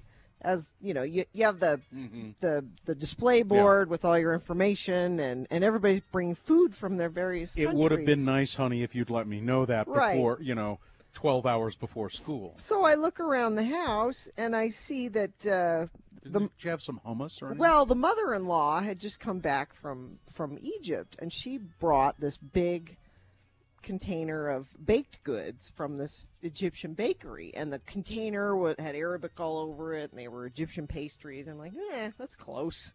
Wait a minute. If you were to say that to your husband, your Egyptian husband, he's out of town, I'm guessing. So that's close, and there's Arabic on it. So you set that on the table, and it'll look authentic. Yeah. Mm-hmm. So we go to the country fair and the country fair. The country fair. And come back, and Joe stayed with the little kids at home while I took Festus to the country fair. And Joe said, "What happened to the pastries that I was so looking forward to eating?" And I said, well, he didn't have any food for his display, and so we took those. And I thought because it had Arabic on it that it would look. And he said, the Arabic that they speak in Egypt is not the same as in Iraq. It's like that would be like if you took, pastries from Let's take some Spain French pastries to a Mexico country. Yeah. I'm like, they didn't know. Nobody knew. It's Arabic. They don't know what. Did they not know? Nobody said anything. Nobody. Of course said they didn't know. Yeah. Was he angry at you? Did he get angry? A little bit. Like, Dr. Sam wants to talk about anger today. It's like my mother brought these all the way back from Egypt for me. For me. Did people eat them at the They fair? did. They were gone. Were they delicious? They were really good. You don't know. You didn't try them. No, I did. Okay. Before anybody else touched them, because then they've got germs on them. So I unwrapped them and tried one. You have problems with germs? Yeah. Oh, like my friend Lindsay. That would be good for you next time we're on. We'll talk about germs. Oh, yeah, Do you wear slippers at home? Or yes. Will your feet touch the carpet? No. She won't walk barefoot. She won't walk barefoot in a hotel room. Really? No. No. How? And if you're out and about and you need to go to the toilet, I try to wait until you get home. Mm-hmm. Difficult. Unbelievable. And she's one of these people who opens the door to the bathroom with her elbow. Yep. Yep. Flush with the your whole foot. thing. I'm no fool. Do you use a straw when you're drinking at a restaurant? Yes. Wow. Yeah, she's bad. James. We're going to have a show on obsessive compulsive That's disorder, not I think. Obsessive compulsive? It's being cautious. That's Dr. different. Sam. Cautious? You can argue with Dr. Sam. Cautious. I don't think you're going to argue with Dr. Sam.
Breaks, radio from hell. No pee breaks, people. No pee breaks. Oh, no, we can't go to the restroom, not with No. Richard Paul Evans in the studio. No pee breaks brought to us by. It's the news you trust from the most experienced team in Utah. 2 News. Check out the new KUTV.com. So Richie said Richard Paul Evans, or as we know him, Rick Evans, is going to be in the studio. I said, what? He was just here. We just had him with the Michael Vey. I was. Just wrote him. He hasn't written something else. Oh yes, he's written. Yes, he has. He's written something. Well, and that's why, on behalf of your family, we've called you in here today to have this intervention with you. Thank you. You're spending. Stop me, please. Yes, stop me. Take a break for a while. All right. You are in a room of people who love you, Richard. We're just afraid you're going to get like writer's cramp in your hand or something. But there's the new book. It's called The Noel Diary. So do you release a book? Try to release a book every round Christmas season? Every Christmas, yeah. Yeah. That's my mainstay. Have you been faithful with that? Yes. Haven't missed a Christmas. Haven't missed one since the Christmas box. Since the Christmas box. Which was what year? 1992. Jesus. Oh my gosh. I know. Richard. Wow. So pretty soon we're going to have a stack of books that we can stand on and reach the moon. You could. You know what? Actually, if you stack the Christmas box on top of each other, the height of 254 Empire State Buildings. Yeah, right. Don't know how you know that. I looked it up once. The internet. Yeah. So now tell us about the Noel Diary. Well, this one's special. I actually thought it would bomb, and because it's very real. It deals with cutting through the pretense, and so I gave one to Jessica coming in here, and by the page 6, she was actually crying. When I gave it out to the advanced readers, that's what they're coming back. And my wife was the first to say, I have a new favorite of your books. Oh, really? My scheduling assistant called and said, he texted, he goes, I have to talk to you in person. And I called, she was crying. She goes, this is my favorite of your books. And so, but it's very real. And the thing that's really sad is that the parts that are the most dramatic, I guess, are true. They're from my childhood. Oh, really? You've talked to me some about that. We did a podcast. I interviewed you some time ago, and was that the Let's Go Eat Show, Bill? It is. You could probably find it in the archives of the letsgoeatshow.com. Richard Paul Evans. There were some things in your childhood that are not pleasant at all. Right. Very sad. The book starts with the reporter from USA Today telling him, "Give me a memory from Christmas you'll never forget." He goes, "Trust me, you don't want it." No, that's what we're here for. And so after he tells her, she's like completely shocked and it's like, "Okay, that's great. Okay, we'll talk to you later." And yeah, it's like not very Christmassy. But it actually, it's like in the book, it's a combination of 2 events that happened to me. Yeah. I was thinking about you. It's funny, just yesterday or the day before, because there was I forget where I saw it, but it's it's a book about a woman who wrote a book about all the cemeteries she's visited. And she talked about the Salt Lake Cemetery and the Christmas box. Angel is there in the Salt Lake Cemetery. I started thinking about what a remarkable thing that is, that you write this book, the Christmas box, and then and there really was no angel in the cemetery, but there is now because of that book. There was initially. Was there one? It was a small little angel on the gravestone, yeah. So that was real. Yeah. There's now 145 angel monuments around the world. In cemeteries? In cemeteries. 145. And people... Good Lord. Can you believe that? You are That's almost amazing. a cult. Tens of thousands of people come to the angel every December. Yeah. So, so people will be, when they read the Noel Diary for this Christmas season, and it's available for giving. Comes out November 7th, yes. And are you going to be signing somewhere? I'll be signing at Barnes & Noble in Layton on November 7th at 7 p.m., and I'll be at Desert Book in Fort Union on Friday evening, and then I'll be at this Costco's and Sam Clubs on Saturday. Richard Paul Evans, the Noel Diary. People will find this... kind of sad. You haven't read the whole thing, Jessica, but you were kind of weeping at the first few pages. Does it stay that way? You know, the book is hopeful. Yeah, I was say, please, let's end on a hopeful. I finished the book, I want to kill myself.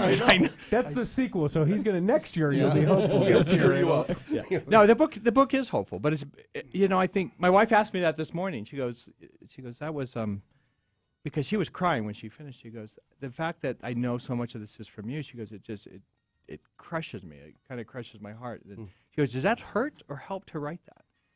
And I think it always helps when we connect with others and say, this is something that we can hold together. And I was actually more concerned about my family, some of my siblings. Especially there's a scene where he's standing by the side of the road, holding a suitcase after his mother tells him to find someplace else to live. And that was true. And that happened. But I was with my little brother. I remember it's like he's 5 years old. And he looks at me and says, "Where are we going to live, Rick?" I don't know. Do people have to have read any of the other books? No. So this is just, you can jump right in and it's this is separate story, nothing like that. Yeah, and so because I decided, I did the mistletoe series, I just decided to do 3 Christmas stories. And by the way, a plug, on Thanksgiving Day on Hallmark, the Mistletoe Inn airs, and that's the second book. And it's my acting debut. You're in it. I'm actually in it. I play an author. How about that? What a stretch. Yeah. Well, it's the only thing, because I cannot act, but it's like, oh, wait a second, there's fake people, they're actors. It's like, pretend they're real people in line. I started just acting like a book sign. It's like, oh, I can do this. Yeah. I've got this down. I have. And you did okay with that. So the director goes, "You're doing great, Evans. You're doing great. Keep doing what you're doing." Is it just like a small little thing? We're up in Vancouver in a bookstore. That's it's night, of course. It's all closed down, and all these actors are running it around. And Alicia Witt from Dune, she was. Oh yeah, cool. Oh yeah. Well, I think it's going to be another smash. Of course. It'll go on the New York Times bestseller list. If it is it already? No, it's hit #1 on Barnes & Noble already. But the book doesn't come out till November 7th. Okay. The Noel Diary, Richard Paul Evans. You could just retire. Not yet. All right. Still things left to write? You still got stuff as long as I have stuff to write. Yeah, this one I'm really glad I wrote this. Just think about this. You take a break next Christmas, and then the anticipation builds, and then that makes the one right after that. I wish it worked that way, but it's like, no, they actually forget about you. Say, now, who was that guy? Yeah, that's the same way in radio. When we stop doing this, they'll be sorry for about 2 days, and then they'll go, I kind of remember them. Yeah, who's next? Yeah, that's right. Thanks for stopping by. And it's always my pleasure. Thanks. Sure All right. Good to see you. Big. Thank you, Richard. Hey, thanks so much. Let's see. We got Boehner fight coming up. We got to decide who Boehner of the day is with Boehner fight coming up. Also, a little bit of news before that. We'll get to a little bit of news. First, though, we got to tell you about New Dwello Homes. Lolly has put together this great little formula. It's 7 questions. And if you answer the questions in the affirmative, you may be qualified for some money. Yeah, they are. Just text the word money to 62687. Honestly answer those questions, and then you've met the preliminary qualifications, and there is down payment assistance money available to people. So no obligation, no income restriction in most counties. Limited funds are available, though. And so just text the word money to 62687 if you're looking to buy a home, or if you're looking to sell a home. Do the same thing. Text the word money to 62687, and if you have this available, if you're selling a home, you can say to potential home buyers, "Oh, look, see, here's where you can get some down payment money, and you can buy my home. Wouldn't you like to do that?" She's put this together, made it very, very easy. It's home to 62687. Money to 62687. Yeah. With all the crap that's going on in the world today, I think we should just go bowling. Well, it just so happens we're having our Halloween bowling mixer Monday, October 30th at Fat Cats in Salt Lake. Put on a costume, or don't put on a costume, and join us Monday, October 30th at Fat Cats, 3739 South, 900 East, from 6 to 8 p.m. It's just $9.63 for unlimited bowling, including your shoes and Glow Golf, too. Bring a date or the whole family. Fat Cats will be having their annual trunk or treat with lots of candy and a costume raffle to win a Nintendo Switch, with proceeds going to a local charity. I think there'll be beer and pizza, too. Standard prerequisites for a night of bowling. Hope to see you there. You can find out more details at x96.com.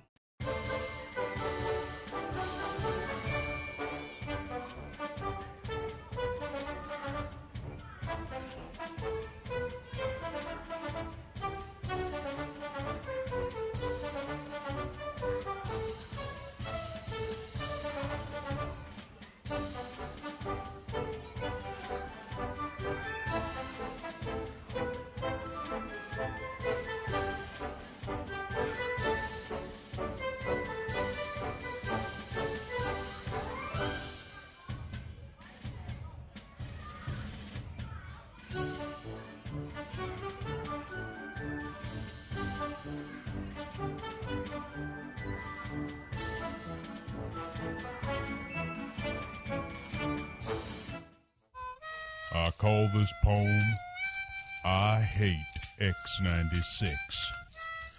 I can ride the wildest bronco in the wild and woolly west.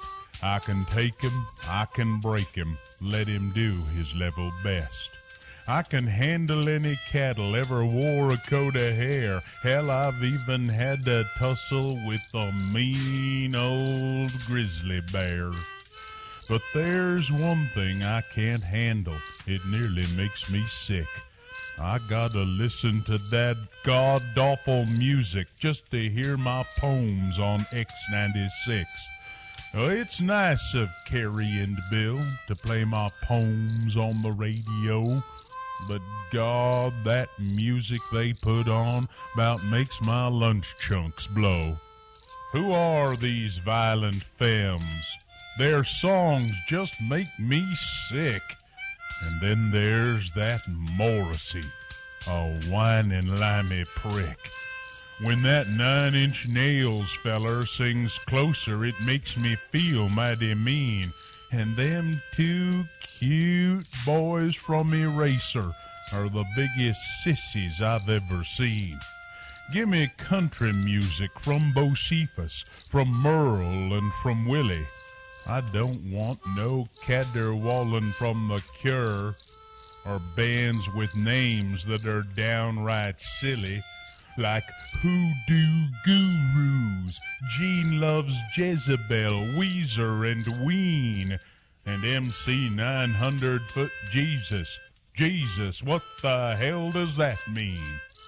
I wish I could do my cowboy poems on a station with good old boys what plays country tunes, instead of that X96 with its long-haired, earring-wearing, sissified, sushi-eating, devil-worshipping goons. There is one good thing about X96. Heed my words if you wanna. At least them immoral bastards don't play them skank hooer songs by Madonna. I'm Conway Skinner.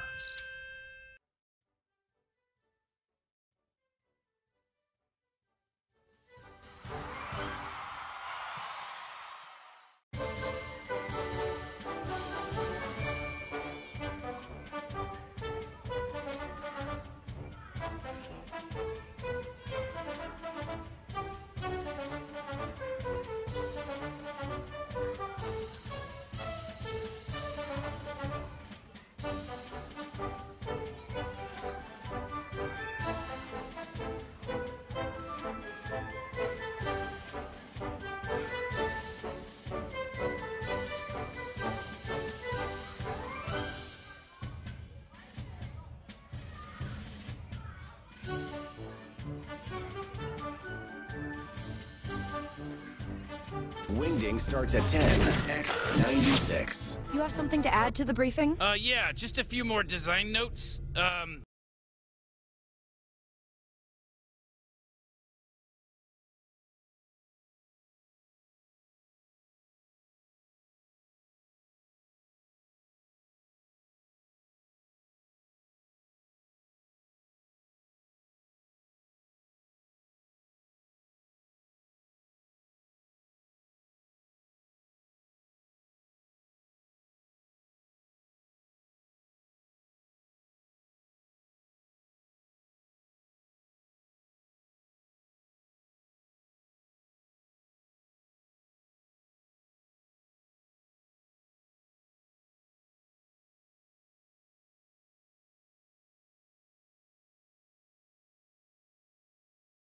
Follow Carrie Jackson on Twitter at RFHCarrie. Radio from Hell on X96. Record scratch. Yep. 9:20. And yeah, we got Boehner fight coming up in about 5 or 6 minutes. But first, more than a little bit of news about a chunk of news. A well portion of news brought to you by The Ruin in Sugar House. It's a modern bar open daily from 4 p.m. to 2 a.m., featuring weekly bingo, DJs, and live music, located on Wilmington Avenue. Ruin, work is the curse of the drinking class, and I believe that it's available at x96.com for you to start signing up for our next Not Safe for Work mixer happening on the 10th of November. It's a special celebration for Gina Barberi because it will be her 31st birthday that day, and the Reverend Bad Brad will be our special guest. Oh, really? Okay. Well, this is, well, first of all, is an Ogden story. Nothing says an Ogden party like man beaten to death outside party in Ogden. Good Lord.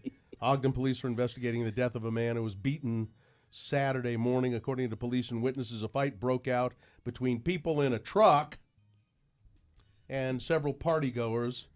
The investigators say 30 to 40 people at the party. They're conducting interviews and searching for more witnesses. This is a challenging case, say the police. We have a lot of people who need to be contacted. Police say the man was beaten to death by people who were armed with sticks. This is an Ogden story. We got out and they attacked us, and our friend and a friend of ours ended up dying because of this, said Carissa Watson. It's too much hatred going on around us. We need to be unified. She said she probably would have been killed too, but she got away. She said her friend was expecting a son in February. He was a family man. He did everything the right way. In this story, the victim's name was not released. So John Boehner, oh my. It's called John Boehner Unchained, and it's in Politico magazine. And there's a great picture of John Boehner tinkering with his lawnmower in his garage at home. And so John Boehner, Republican, used to be the Speaker of the House. And then he resigned because, well... It was resign or get forced out, basically. Yeah. He wasn't conservative enough. Yeah, forced out by the some of the... He was not conservative enough for some of the other Republicans, and he just said, yeah, okay, that's it. Well, he made the mistake of occasionally cooperating with Democrats. Right. You know. So Boehner... he calls Jason Chaffetz an a-hole. Yes, yes. Jason Chaffetz is the biggest phony he's ever seen, and he's an a-hole. He's a phony. But I love this. He says, I had a conversation with Sean Hannity probably about the beginning of 2015, and I called him and I said, listen, you're nuts. We had this blunt conversation. Now, that was before Trump had launched a bid for the White House, before Hannity had become such an unconditional Trump booster that he would, according to Ann Coulter, endorse communism if Trump decided to implement the policies of the Communist Manifesto. That's absolutely right. Hannity, for his part, denies this really blunt conversation ever even occurred, but Boehner didn't stop at Hannity. He did 18 hours of interviews with Politico. I always liked Rush. When I went to Palm Beach, I would meet with Rush and we'd go play golf. But you know what? Who was that right-wing guy, that Mark Levin? Oh, yeah. Man, he went really crazy and got a big audience, and he dragged Hannity to the dark side, and he dragged Rush to the dark side. And these guys I used to talk to all the time, and suddenly they're beating the living S out of me. And then he just laid into Jason Chaffetz, bigger phony than I've never seen in my life. I like Trey Gowdy, who replaced him, although he doesn't dress very well. It just went on and on. It was, I thought, terrific. So now Donald Trump Sunday lashed out against what he called a phony investigation into whether his campaign colluded with Russia last year. He criticized Democrats for conducting a witch hunt and said that they, including Hillary Clinton, are the guilty ones. Oh. There is so much guilt by Democrats and Clinton, and now the facts are pouring out. Trump's Sunday morning rant on Twitter came amid reports that special counsel Robert Mueller, leading an independent investigation into the possible collusion and obstruction of justice, has filed his first criminal charges in the case. And he has indeed filed those charges against Paul Manafort, Trump's former campaign manager, and one of Manafort's associates. Insisting that collusion between his campaign and Russians doesn't exist, Trump on Sunday proclaimed that Republicans are now fighting back like never before.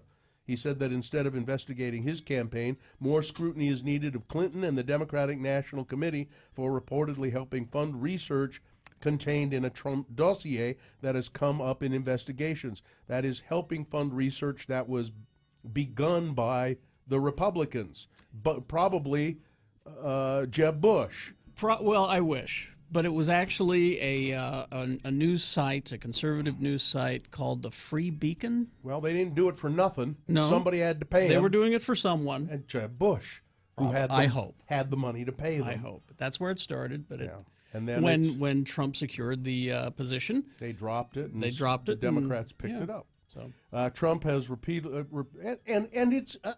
This opposition research, I don't care. You know, when Democrats do it and Republicans do it, whoever does it, it's nasty stuff, and it's really don't do it. And Donald Jr. said that opposition research is just a fact of life. He said it himself, and it shouldn't be. It's ugly and awful, and they should just not do it. By the way, Donald Trump is headed to Utah in December to announce that he will turn the boundaries of the Bears Ears and Grand Staircase national monuments. Trim them, rather, in a move that's likely to spur an instant court battle. Trump, after meeting with Interior Secretary Ryan Zinke, called Senator Orrin Hatch to say, and I've decided to change the designations of the Bears Ears, you know, and we'll do what you want. I'm approving the Bears Ears recommendation for you, Orrin. White House Press Secretary Sarah Huckabee Sanders declined to detail what Trump and Zinke had discussed, but confirmed the president would be going out to Utah or coming here soon. So I was thinking about it, right? I saw once it was announced that he was coming to Utah, people that are like, well, I guess I'll be protesting. Well, I plan to be there with signs against him. And I thought, wouldn't the best way that Utah could protest Donald Trump be that no one shows up? I don't think that it would happen. Yeah, it's not going to happen. But to have him come and expect a throng of people who are waiting to see the president of the United States at all, because I think for some people that's the honor to do, right? And it just have it be nobody, just the media and nobody else, or not even the media. Yeah. When a grinder tool that Jeff Hill had used probably 1,000 times turned on him and slashed his hand near his wrist and thumb, cutting 2 arteries and a tendon in the process, he didn't have many options. He was alone at home in Price, Utah, and his injury prevented him from calling for help because, using the phone, because he had to grab his hand with his other hand to stop the bleeding. Ooh. He said, I knew if I let go, I'd probably bleed to death. Mm-hmm. So he couldn't call the cops, so what did he do? And nobody was home. He went outside onto the front lawn to yell for help. And fortunately, there was a postman there. The letter carrier, Trent Hanna, called 911. Mr. Hill was saved. Oh. I thought it was really nice. If Hanna hadn't been there, just as likely that Mr. Hill would have died. Since it was about noon on a Thursday. Most other people in the neighborhood were at work. But the postman just happened to be there. That's way to go. Yeah. When you started out with grinder tool, I thought it was an entirely different story. And where it went. It's Boehner Fight with Radio from Hell on X96. All right, let's do it. There's a phony, that's what he is. Sean Hannity. Let's see. Okay, so here's the winner from round 1. This is candidate 1. Well, yeah, maybe she's a little heavy, but she has a pretty face. This judge up in Quebec saying that 17-year-old girl who was assaulted by a 49-year-old cab driver, well, she might have been a little flattered by it. He's a good-looking cab driver. He wears a lot of cologne. Maybe she liked it. Maybe she was flattered by it. Jeez. And then Boehner candidate number 2 from round 2, which was, how can we be sure this is really Kevin? It's a crematorium sending the wrong remains to a grieving family. They got it. Well, they said, oh, okay, we sent you the wrong. Here, we'll send you what we say are the right ones. But now they're not sure it's really Kevin. Oh, all right, there you go. You've got to decide which of these 2 candidates is the worst. Which one of these deserves to be named Boehner of the Day for today? 1 or 2. Put the candidate number in the message of a text. Just 1 or 2. Text that to 33986. You can call 877-602-9696. Use your voice to vote. Or go to x96.com and look for the box that says Boehner Fight October 30. And vote that way. You decide. It is time for Boner of the Day. It's Boner Fight. Let's go. 4.5 minutes is all you got. X96 gives you a 1-hour nonstop music winding with John Smith right after Radio from Hell.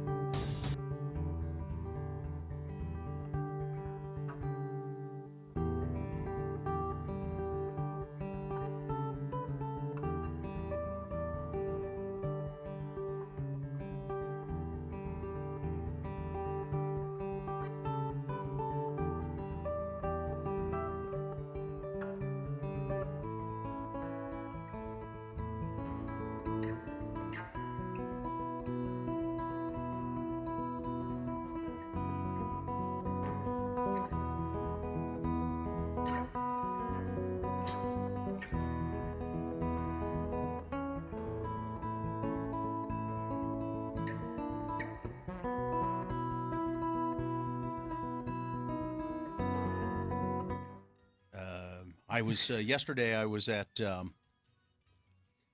I was at a business. I'll tell you, I was at a business called Total Health and Fitness, who I believe we're going to be doing some commercials for.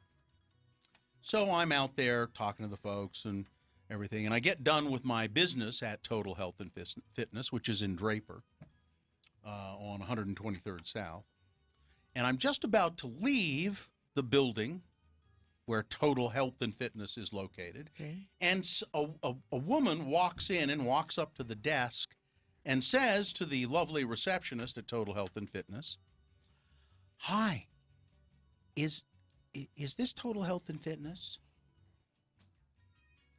To which the receptionist, being a nicer person than I am, said, "Why, yes, it is." And that the woman said, "Oh, okay, good. I'd really like to apply for a job." Now, if it had been me as the receptionist, when she walked in and said, "Yeah, is this Total Health and Fitness?" And I probably would have been nice to a point and said, "Yes." And when she said, "Oh, good, I'd like to apply for a job," I would have said, "Don't bother." Exactly. Because you apparently can't read the signs all over the building. You didn't read the big sign over the door before you walked in. You didn't see the sign on 123rd South, blazing across the building, Total Health and Fitness. You didn't see that anywhere. I'd just as soon you not apply for a job. Thank you. Goodbye. You think she was being ironic? Because the signs were No. everywhere. No.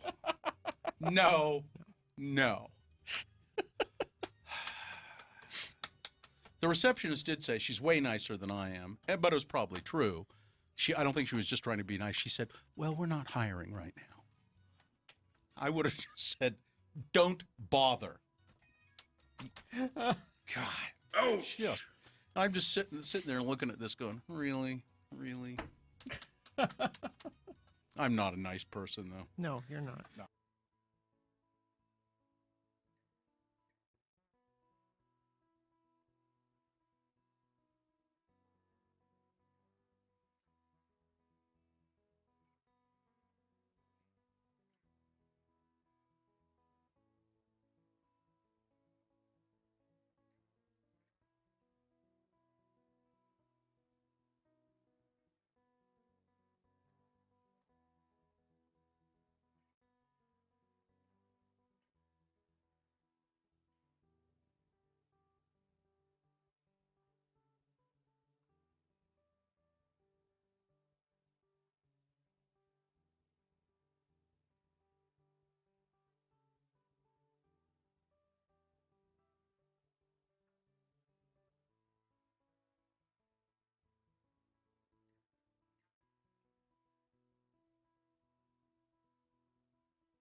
9:36. Time to award Boner of the Day. And Boner of the Day brought to you in part by a Mexican chicken soup with avocados and tortilla chips and crema. And also by White Rabbit, Red Rabbit. It's a slightly humorous and audaciously pointed where theater entertainment meets social experiment. It runs November 4th through the 2nd of December with different readers for each performance. Visit utahpresents.org for tickets. I'll be the reader on the 4th. Yeah, you opened the show. Do you realize that? I know. That's you. So we had Boner candidate number 1. Well, yeah, you know, she may be a little bit heavy, but she's got a pretty face. The judge in Ottawa saying that sex assault complainant was, well, she, you know, she's a little overweight, but I'll bet she was flattered by the attention of that cab driver who groped her real good and licked her face and stuff, because he's a good-looking cab driver, and he wears a lot of cologne. I just love that detail. He thinks that somehow, you know, makes the guy really sexy because he wears a lot of cologne.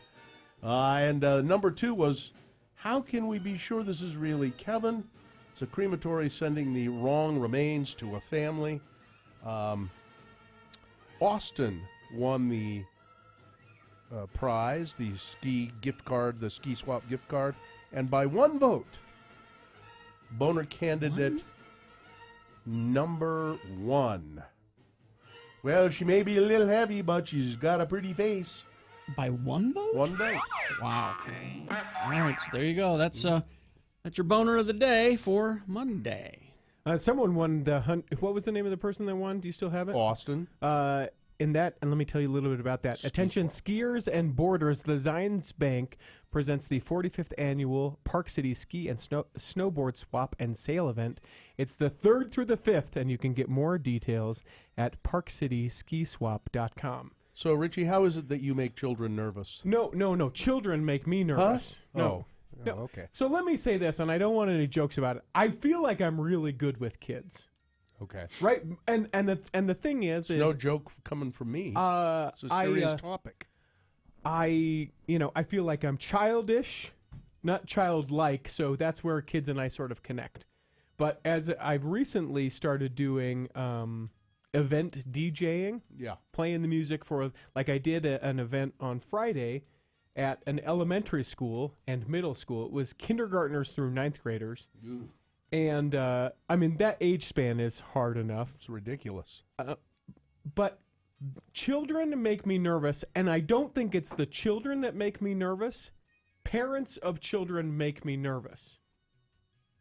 And here's what I mean. I'm not going to make any jokes at all. No, I know. I don't think it's a joking matter. Okay. So there's kids in costumes, right? And I think, man, that's a cute costume. That's an adorable child. Mm-hmm. And I think, you know what? I think that lots of parents would take pictures of that kid. Sure. I think it would be cool recap for this event to be like this kid in this cute skunk costume. Mm-hmm. But I just feel weird being like, hey, parent, is it all right if I take a picture of your kid? You don't need you. Well, see, it's your unease that will then make them uneasy. Right. If you're just not a nice person and say, God, that's really cute. Can I want to do my photos for the recap of this event. Can I take a picture of you and your child? Right. In the nice skunk costume. And so maybe that's the way to go around something like that, is have the parent be in it. But I feel like because of how society is, I feel so anxious whenever I'm doing kids events that I work myself up into. Well, you then stop doing them. Well, no, or you should just act like a normal person. Well, if you act like a normal person, then people Carrie, I need you to weigh in on this. Well, I'm having in a respectful way to me, please. I'm having a hard time relating to your situation because I encounter cute children all the time, Right. and one of my favorite things is when I go to Disneyland is to see the little kids meeting the characters. I love that because it's a sweet moment. But isn't there like a, and it probably is all just within my head. It is. If you act weird about it. Yeah. But I don't feel like I'm acting weird about it, but I just feel like I have to be so careful because every morning I'll hear stories where you're reading about, some guy and some kid and it wasn't ill-intentioned. What are you worried about being accused of? I don't anything. I don't want to be accused of anything. Well, then don't. But it's crazy to me because it really is. Look. I don't get anxious about anything. Put me on a stage, put me on the radio, any of this stuff. But kids get around, and I just am like, well, all right. Then don't do it. Yeah. How do you handle Christmas time or trick or treating? Well, I don't. Because it's all about kids, and they're coming to your house. Well, so trick-or-treating, I haven't really had a place or had to be responsible for that, so that has never been an issue. This time. Well, I'll have rehearsal tomorrow night, so I don't have to deal with it. You're not a creeper.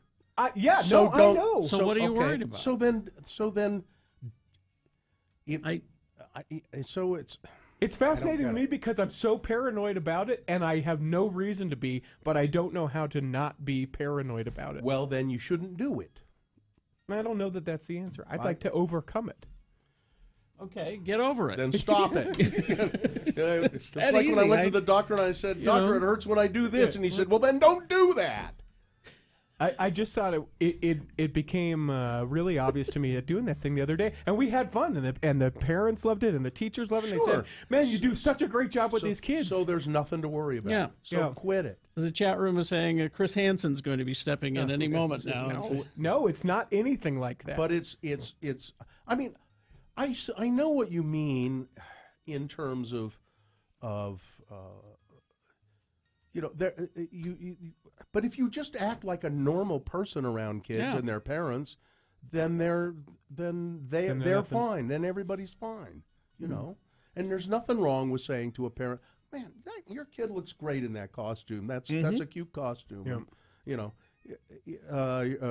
Aren't you a charming princess? That's great. I don't think anyone seeing me would notice it, but I recognize a physical anxiety within me. Well, the first thing you got to do is get rid of that bun. Yeah. Okay. That's part of it.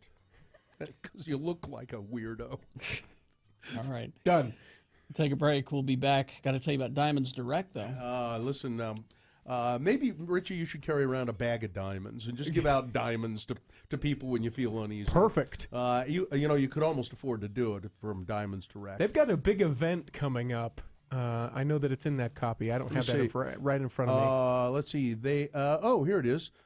Big sale, 3 days of extra savings on virtually everything. And so you're saving on already the cheapest, the least expensive diamonds in town and jewelry in town. So 3 days of spectacular store-wide savings, November 10th through the 12th. So get ready for that. Thousands of rings, earrings, pendants, bracelets, all colored gemstones, all eternity bands from $200 to $200,000. I mean, yeah. They have that high-end stuff, too. So you can, this year they're going to break all the rules. It's the biggest sale of the year.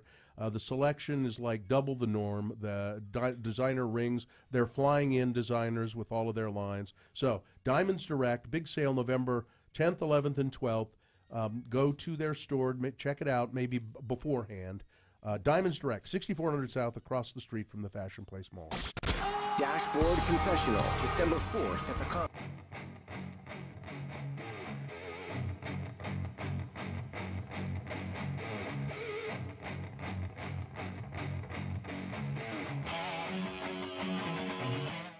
Well, it is time for the kiss. Now, did we get enough kiss money? Yes. In the short amount of time? He's lying. Yes, we did. How much did we get? We got. We had the $1,800 that was dropped off here, And then on the phones we had about $455. We Okay. said $2,000. That's $2,255. And that was in a 10-minute time frame, really. Richie has always wanted to kiss Gina. So badly. Always wanted to. No. Oh, Craig's reaching into his wallet. I was hoping you would stop it. And we need. Here's Craig's going to give $2,000 to stop it. And we need video of this. We need evidence. People will want to see this on our website. All right, have you got it, Dylan? Mm-hmm. Okay. Well, Richie, why don't you? Is there an embrace involved in this, or just? No, what? Well, there was over 2,000. Okay. I don't know. Craig, He's taking his teeth out. Watch, we'll see? let Craig decide. Is an embrace okay? Yeah. During the kiss? Because this is the guy who signs the check. I'm doing this willingly, so I don't think it's sexual harassment. So now I'm gonna. Wow. Do we need to pull him off? Take the microphone up with you. She's so creeped out she can't. She is so creeped out. It's for she can't the stand it. homeless and to defeat FM 100. Oh, excuse me. It's to defeat FM 100 and for the homeless. All right. Yeah, you're going to want the microphone close for the noises. Smacking noise. You're not going to be any noise. Oh, quit licking your lips. Okay. Here we go. Put your teeth in, Richie. No, I said I would do it with the teeth out. Now, who's counting? 3. We all will. 1,001, like that. Okay. Yeah, we'll do Ready? it. Okay. Ready, set, go. They're not doing it yet. So weird. Okay. This is really weird. I didn't think it was going to be. Okay. Let's go. Let's see. Okay. 1,001. 1,000. Wait a minute, I lost count. 1, 3. Yay! For the homeless. Yay! It's for the homeless. Yeah, we should have had mistletoe. Was it a big disappointment, Richie? Richie, was it worth it? No, Was it everything you but Gina wants more. Was it everything you hoped? That was more than 3 seconds. That was. She kissed back, guys. Did she? Did she? She kissed back. Yeah, was it better for me or was it better for you, Gina? It sounds like it was better for you. Yeah? Yeah. Craig Hansen, the president of our company, now wants to see me in his office later this afternoon. Oh, again? Maybe he's another got 2,000. Maybe he's got 2,000 he wants to spend. Well, He saw what a good kisser you were. He wants lessons. I'm glad. Did you just wipe my kiss off? That was really weird. I didn't think it was going to be that weird until you were right in my face. So this is my question. You're constantly flirting with Gina. Soft lips. Is that your question? No, I'm just wondering if this has changed your desires or Yeah, intensified. We're done. You're We're done? done? That's it? We fulfilled it. Well, what else are we going to do, Gina? There's nowhere to go from Yeah. here. You know, all I know is that I have a really sick feeling in the pit of my stomach that I didn't have about 5 minutes ago. So It's That done. was good. Did it for charity. We did Okay. it.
on X96. It was just for Richie. A quick memo on that. If you think you're being clever by dressing up as Rick and Morty for Halloween, you're not. No.